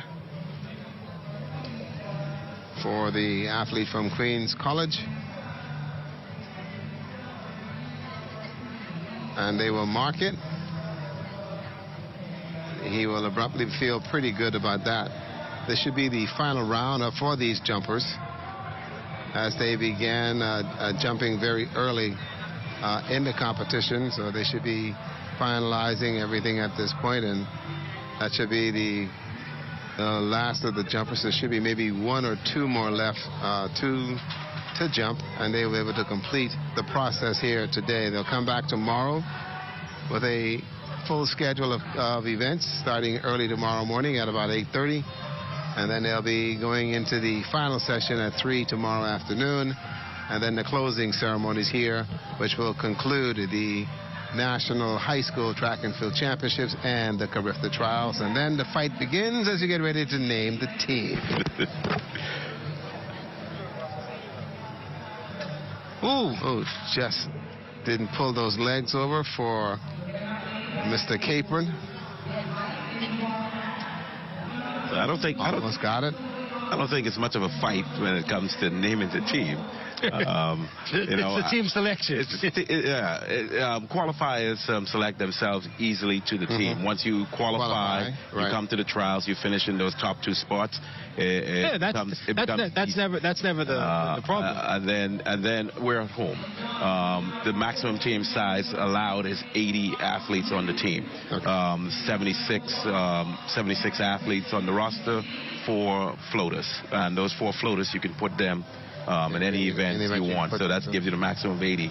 And so I suspect that the Federation would look at the maximum and obviously, yeah, and put the best representation out there to represent the country, and go back to the statistics of the athletes and see how the athletes are performing, have performed during the early part of the season, and how they're performing this later part of this early season, and then select based upon that and the results from this trial.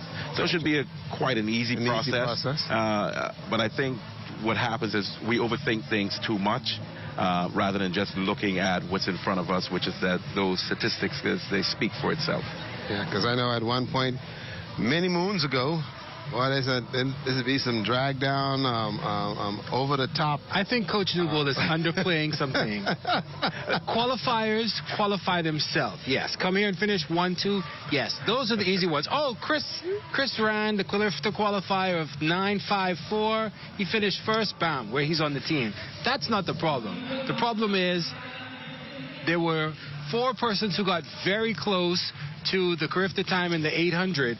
Do we put 2 in the 800 and 2 in the 15? Which 2 do we put where? That's where what you talk about, the breakdown comes down, in that there's the fight for athletes to be in whichever event. Do we put them in 2 events? Do we put them in 1? Do we utilize 1 athlete that will be in 4 events? How do we do it? That's where the friendly discussion comes in terms of selecting the team. Those who qualify, that's the easy one. You come in and already said, well, we've already picked 38 because they're qualified. Well, the next, what was it? Let me do my quick maths. The next 42 is where the problem comes in. Well, it becomes because you have a maximum of 80 athletes. Right. you have to maximize who you have. And so when you look at the 800 and you look at the athlete's performances being closer to the standard in the 800, then you go to the 1500, and those athletes from the 800 finish, let's say, 3rd and 4th in the 1500. Then there are 2 athletes in the 1500 that went 1-2, but their performances are not close to the standard. And so it's an easy thing to take those 2 800 runners, because they're closer to the standard, put them in, and have them run 800 and 1500. That's not a specific scenario that I'm thinking of. I'm just saying that's the type of scenario that is challenging to the selection committee with their spirited discussions that occur because of that. Because again, it is clear, it's not clear cut, and I have to make a holistic decision on an athlete. And that's where, and again, I wouldn't want to be in that room, because it is so. But who was going to be in the room? Well, it's not going to be me. I promise you that. When I sat as the statistician for the B3As, so the statistician chairs the selection meeting. So currently, right now, the B3As doesn't have the position of a statistician, but they have the vice president of technical operations. And so the vice president of technical operations will sit as a chair in that meeting, and the president will select members of the track and field fraternity to sit in there with the technical vice president of technical operations to select the CARIFTA team. And so the selection process is the easy process. The process becomes the ratification, where coaches now come into the ratification and say, what about John Doe? What about Jane Doe? Did you look at John Doe's stats? Did you look at Jane Doe's stats? So it's an easy process for the selection committee to select the team. But then the ratification of the team is where when the coaches get the list of who was selected, and then that's when the Why wasn't Chris Saunders on this? Why Chris? Right? Chris came 3rd in the 1, the 2, the 4, the 4x1. He come 3rd. Why he ain't on this team? That's what it's going to become. Yes, that's what it is. It's going to be a fight to the finish. Under 15, under 14 boys in the high jump. I think they're determining now what the next height will be. There is only one competitor left in this competition, and that is from St. John's, and that's Leonardo Roll, and he's looking at what he wants to do. And so he'll make that decision shortly. Exactly. Still a few more jumps to go in the triple jump for the under 17 boys. But again, I think most of those guys have gone through the jumps, and you can see the Tabby's athletes taking off their shoes. So there's maybe only about 1 or 2 more jumps to go. And so we're just about at the end of the meet, as many of the fans are still here and still looking at the high jump. And for the boys, and there he goes. He gets it over. So he's now going up to the next height. The only competitor left. He's won the under 14 high jump. And that is Leonardo Roll, and that's of St. John's. So he's done exceptionally well. And here's another St. John's athlete in the triple jump. Ooh. Oh, and that's not a legal jump. And so that one will not count. And so they will call the next jumper. I believe, from the way they have the listings for the actual triple jump,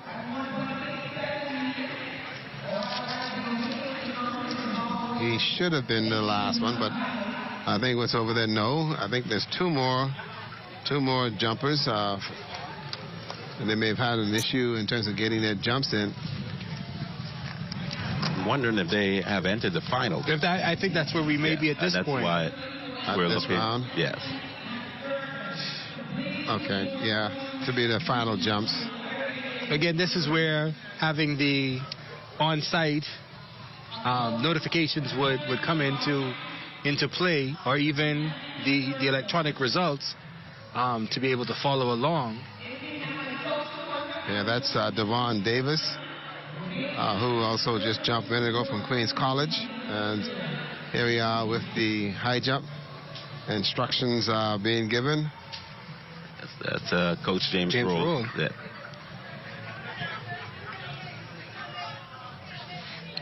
You can't be given instructions with a cup of ice cream, man. Come on, Coach. James is not the competitor. Coach, but that still ain't right. Actually, I'm thinking, James, I was going to ask James to bring me. It's been a hot day, and you're in front of me eating ice cream. That's your motivation to hurry up and clear. I guess he says, if you clear this, I'll give you one. Okay. I think James may know what he's doing. He's one of our few. I always confuse. Which one is the top level? Level 1? Level 5. Level 5. He's one of our level 5 coaches here in the Bahamas. So I think he may know just a little bit what he's doing. Probably will get you everywhere. Well, if he brings it, he may be bribing him. Yeah, he's coach Ryan Ingram, Olympian Ryan Ingram, world championship finalist in the high jump. So we have excellent coaches here at home. And so athletes at home, they can trust the coaches here. And even the athletes abroad who training abroad, if they want to come back at home, they can trust our coaches at home to guide and steer them on the pro circuit. Absolutely. Fantastic, man. And again, still waiting now for the jump here for Mr. Roll, who has already jumped 1.55, and so we're waiting for the clearance. He's still waiting on the white flag at this point. In terms of that, yep, the officials had lunch, and now they are moving too slow. Ricardo, Lightboard, RICARDO.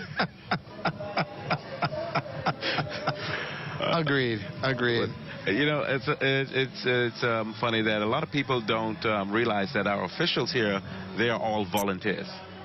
You know, they're not paid for the services that they rendered, and they're out here all day, out in the sun, as we saw the conditions today. And these officials, they were out here all day, and ensuring that this meet runs smoothly, ensuring that every competitor has an opportunity to compete.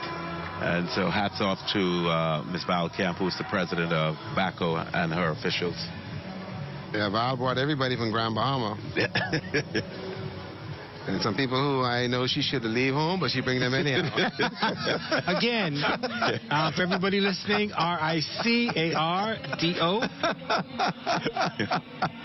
Here's the javelin, folks, under 17 boys, as they too now are going through the final phases of their competition.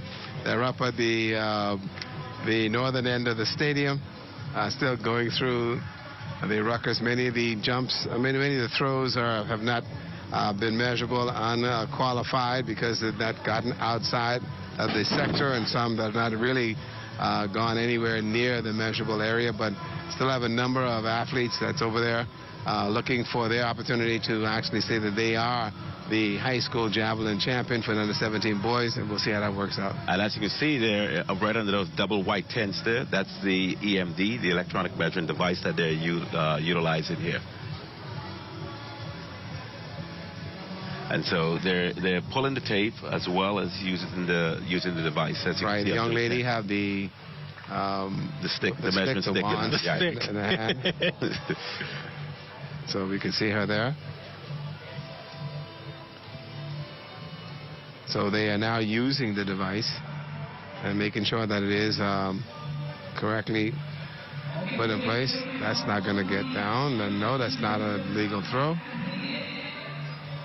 So the under 17s are having a difficult time in getting the javelins out.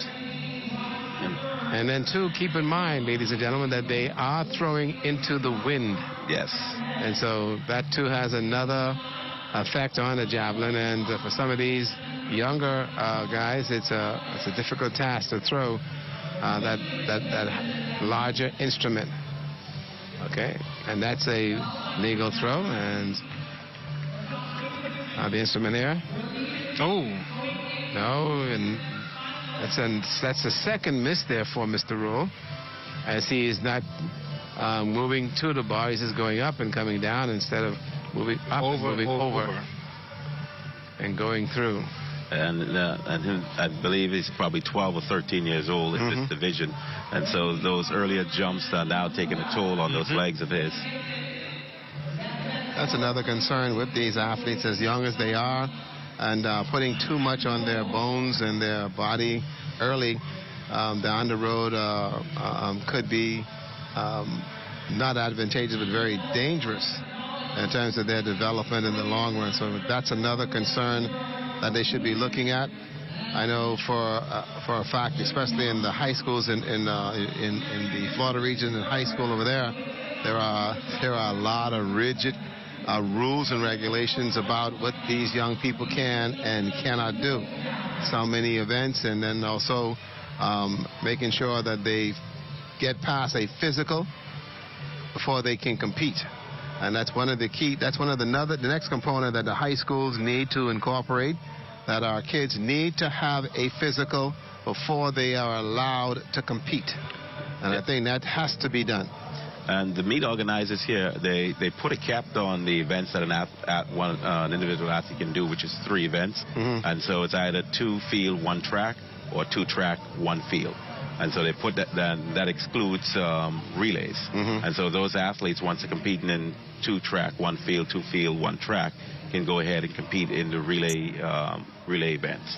Absolutely. So that's pretty good. But what I'm saying is I'd like to see in the schools, like I know you have up here, 4 different PE groups? Sports groups? You have the BAISS, which is the private schools, government schools under GSSA, the Government Secondary School Sporting Association. Small schools are also included in their own separate organization, which are those smaller schools that don't have the facilities necessary to be a part of BAISS. I'm not quite sure what the 4th division would be, but I think we definitely have 3.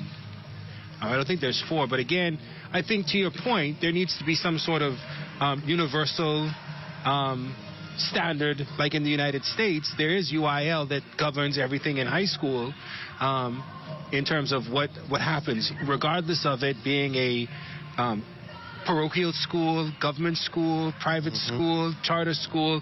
There is a governing set of regulations that must be followed. And I think it's time for us to think about having that in the high schools and primary schools, where there is some sort of governance. And again, it's not meant to be restrictive, but more so protective of the kids. And I had the opportunity to coach high schools in Thomas Aquinas in Hammond, Louisiana, and it's being a part of the Louisiana High School Sports Athletic Association, State Athletic Association, which is LHSAA, and they have some stringent rules in there, and like Chris said, the rules are meant to protect the student athletes as well as protect the coaches, and so those rules, we ought to look at rules across that the U.S. uses and see which ones we can adopt and create our own rules that governs all high school sporting events, whether it's track and field, basketball, swimming, whatever it is, and that we are all on one accord. And so when athletes compete, they know that at a high school competition, this is what is expected. This is what is expected, especially the attire. When you come out here, you see athletes wearing tights. One of the rules is you have to wear pants or short, running shorts. Undergarments. Or if you're wearing the tights, you have to wear shorts over those tights. And I believe that BISS has that rule in place. But outside of BISS, that rule goes away.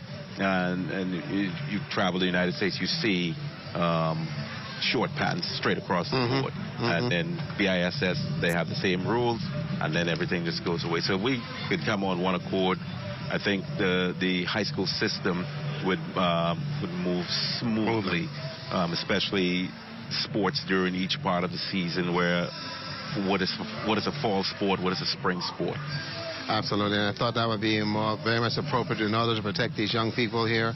As you see these young fellas, and they're in the under-17 javelin, you can see the young man there's no more than about 14 years old in that regard. So he has to be protected, and he has to understand there is a dress code, some things that you have to keep in place, and so that there's some uniformity in terms of whatever happens, and everything will move in the upper division, and everybody will be protected. Yeah. See, one thing is in America, you will get sued.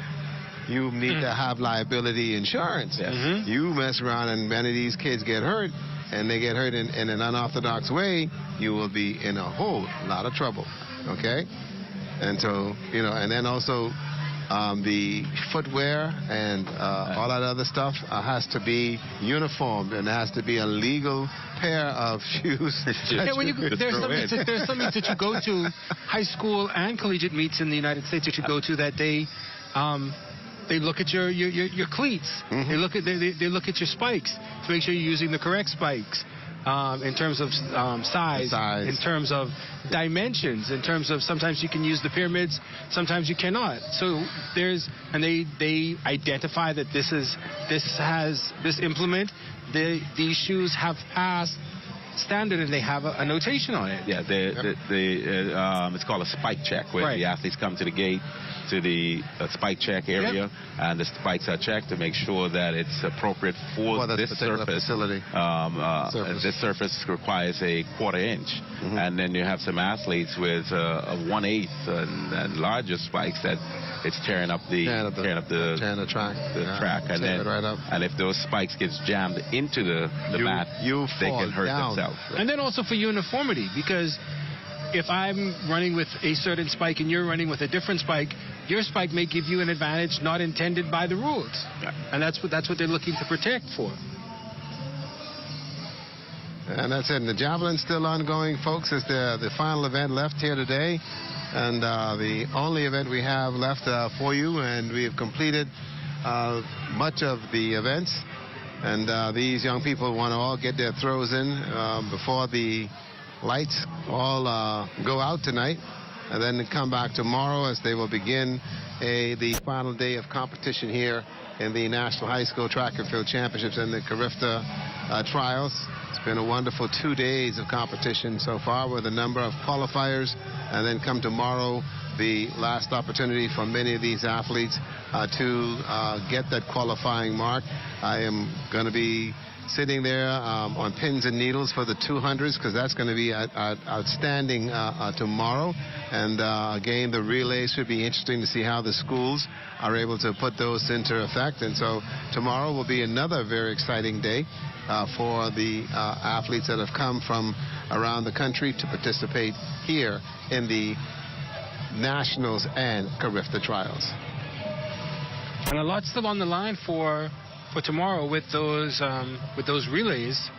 The support, it's still in place.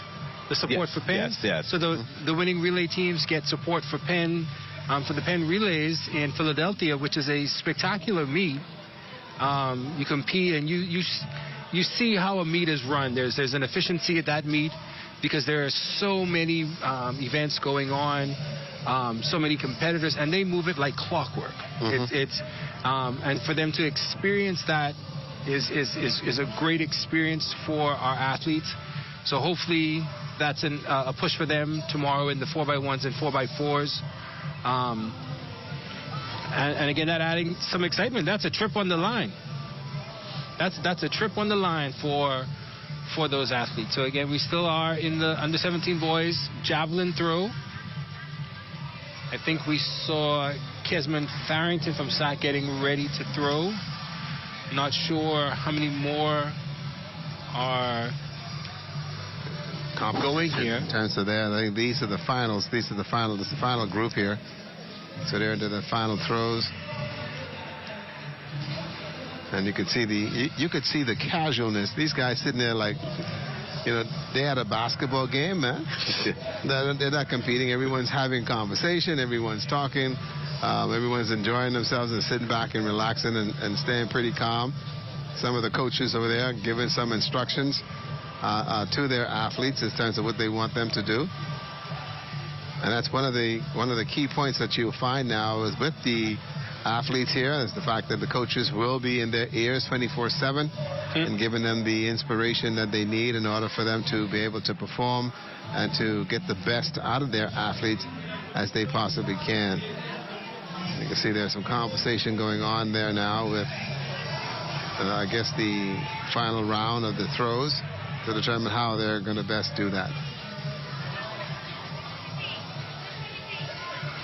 See, this is where the fight comes in when the coaches them get involved. Y'all keep it up. Y'all keep it up. Y'all better go to the Defense Force Base to hold that meeting.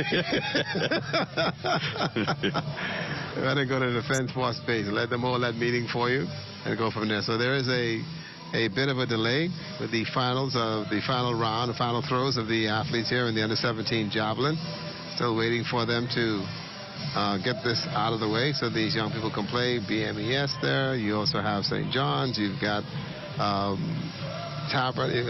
Sunland. So all the athletes sitting there waiting and trying to see if they can get a throw off with the officials.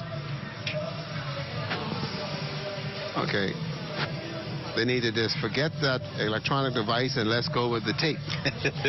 So we can get out. I'm not even sure what the holdup is. I believe that the coach was protesting something. So that was the chief official he approached just now. So when the coach had walked out there, he was talking to the chief official of that event.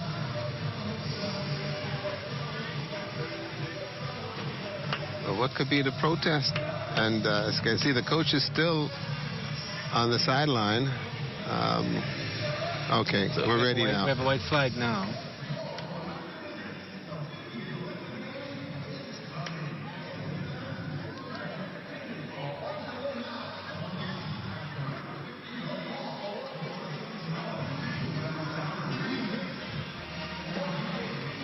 Didn't clear the line, so that's not going to be measurable. So the javelin had a tail strike there.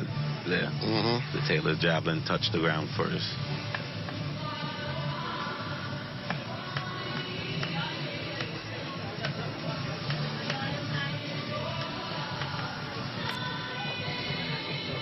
Let's see what the next thrower here has to add to his competition. From SAC. That's Kesmond Farrington.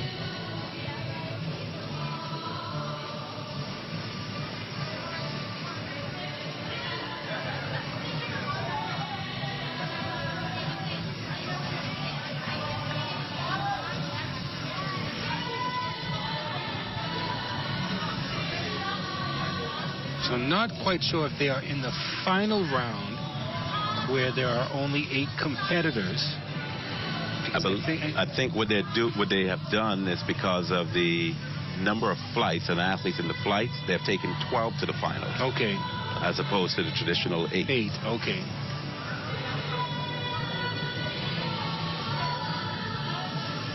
Yep. BMES.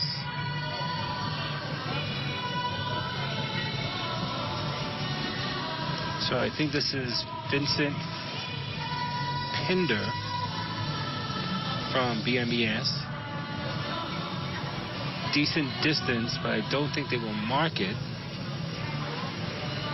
It didn't have a face-on strike, so I don't think that they will mark that.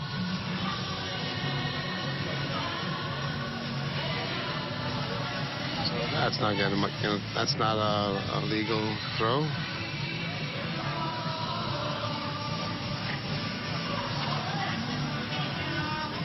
See if we can get a number on the road to 50 shirt. Guess he participated in the road race. Yeah.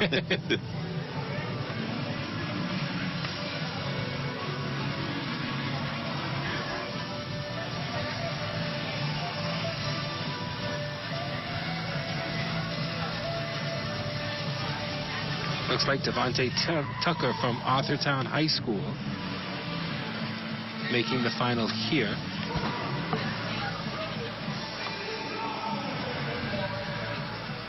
I think that I saw Calvin McIntosh from Sunland Baptist. Yeah, he's there. He's going to be next. next. Yes.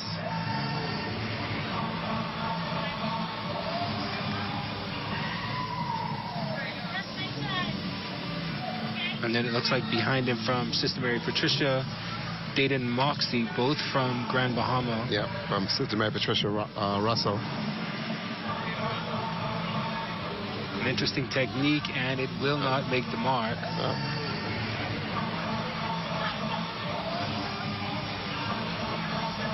And one of the things I see here with these kids in the javelin is like coaches just sign them up, and so let's see if we can get some points in this event as opposed to teaching these kids the proper usage of the javelin, because it is very dangerous if these kids aren't releasing it properly. Didn't Moxie here. That's not going to get marked either. It's not going to be. Nope, it's not out of the qualifying area.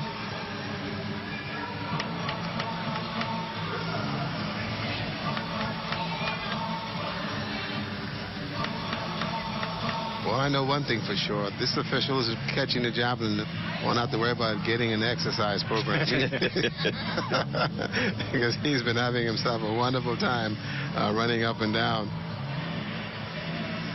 I think this was Andre Rule.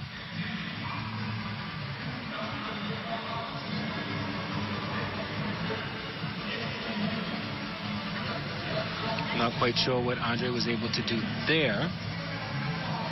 Well, it's not marked. Yeah, it's not going to be marked. So either it didn't strike or it didn't make past the mark.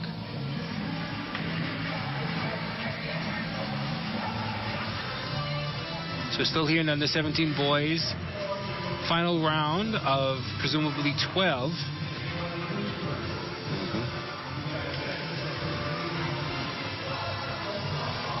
And if they have ranked them and sorted them traditionally as we go deeper into the lineup, it would be a better competitor because of their previous throw. That's Ferdinand Jean Noel. From C.I. Gibson? Yep. Yeah, from C.I. Gibson. Ferdinand Jean Noel. He got a pretty good throw. Close to the edge of the vector, so pretty decent throw there.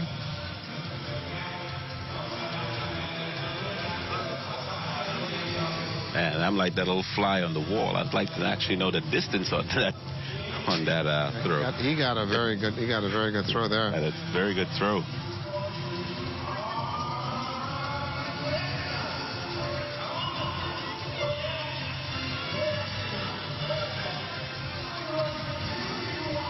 Okay, the officials are now moving to the side. He should now get a white flag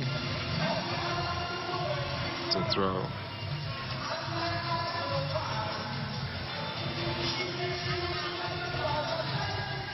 And Jean Noel will have a little word with his coach.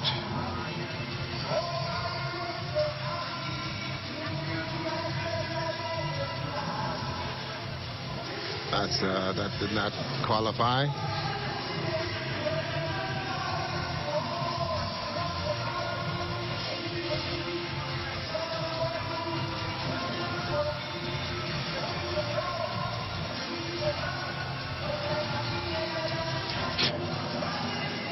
Okay. Gotta wait for the white flag guy. Yeah, man, he ready to go. I think that's Benjamin Coley from Kingsway. Just double check if he can spin around. Yeah, is it 497? Is it 497? I'm not too sure of the number. Yep, yeah, 497. It's Kendall Turner they have here. Okay, illegal. That's illegal. That's illegal. He threw that one too far. And they're marking it for him, so it is a legal throw. A legal throw for him, yeah. Final event here, the day 2 of the CARIFTA trials and the National High School Track and Field Championships. Some weird foot. This is Terrence Winder. Terrence Winder of R.N. Gomez.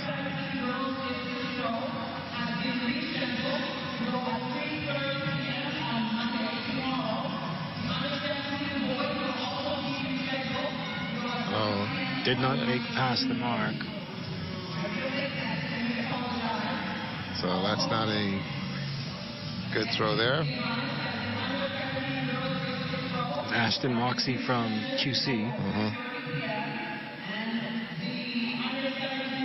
He's got the red flag right now. I think they want to clear the vector. Waiting until the official gets back in place who's running the javelin back and forth.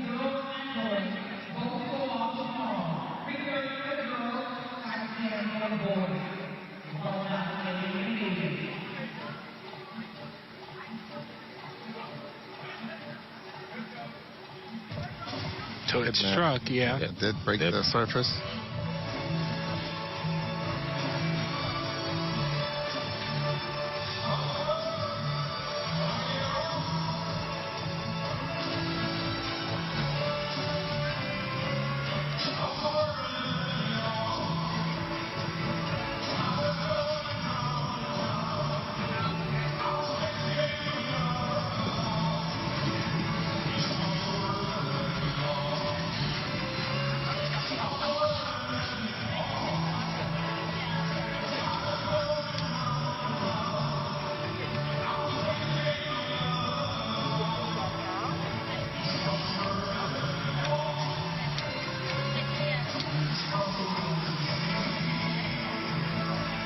I think that's Ian Conliffe from St. Anne's. Yep.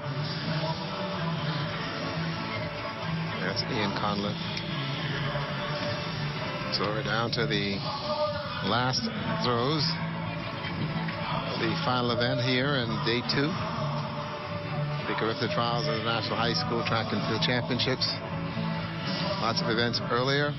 Medal presentations. St. Augustine's College. Farrington again. Farrington. There you go. Mark that. Put him in the weight room so he can deal with launching the apparatus. And he will be just fine.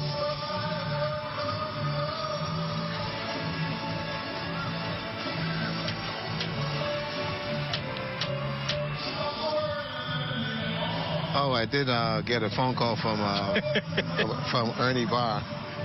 I'm shocked and surprised. In regards to Aaron. And so I want to congratulate Ernie in terms of what he has done in terms of helping and making sure that his little girl is able to achieve what she has at this point on her CARIFTA team again. And so she's ready and will be very, very confident, and especially being at home. And that's going to be great. You guys are going to have to put Ernie in a corner, handcuff him to the seat, because he's going to be rambunctious and it's going to be all over the place. Up next is going to be going to throw. Up next is Devontae Turner from Arthurtown High School, and you're talking about the competition that will be coming. I understand that ticket sales have been robust, to say the least. Some sections have already sold out for all 3 days, so that bodes well for what we expect in the stands come that Easter holiday. For some reason, I don't know, I may be going out on a limb here, I think we may hear goatskin drums in the stands. I don't know. I may make that prediction. It is a tradition, not a prediction. It is a tradition, okay? And now that you're home, okay? You have a whole, right here, this whole section here. That's it. On the southern side will be the goatskin drum area. There you go. We'll be rocking like crazy here. It's going to be a wonderful experience. So for those of you who have not gotten your tickets, you need to do so ASAP so that you will have a seat here in the stadium and be able to enjoy the competition, as the Caribbean best will be coming here to go up against our kids who have worked very hard over the last 2 days and one more day to go in order to solidify a spot on our CARIFTA team and also represent their schools. Yep. In that vein as well. And hopefully we don't have people, our late Bahamians who come to the gate asking for tickets, and then the stadium is sold out. Hopefully. I forget that. So those y'all better have some extra tickets. Y'all better throw hope over there in the pool and tell Philippe fly swim and go down the road, because if you know very well, and the organizers need to understand that at the last minute, when the opening ceremony starts, they're going to be out there carrying on bad, and y'all going to need every defense force officer in the Bahamas to stand out there near the gate and to get them people from around that particular ticket. You know that. Because when that ticket agent leaves the gate and says, we're sold out. There's nothing she can do. All right, Coach Naboul, thank you very much. I don't want to cut you off. We are going to step away on live coverage on the ZNS network as we break for the National Report, the weekend edition. We will continue streaming live on the CARIFTA 50 page that is available. We will continue streaming on that. If you were looking for us on the ZNS app, we will not be there. That will be news. The weekend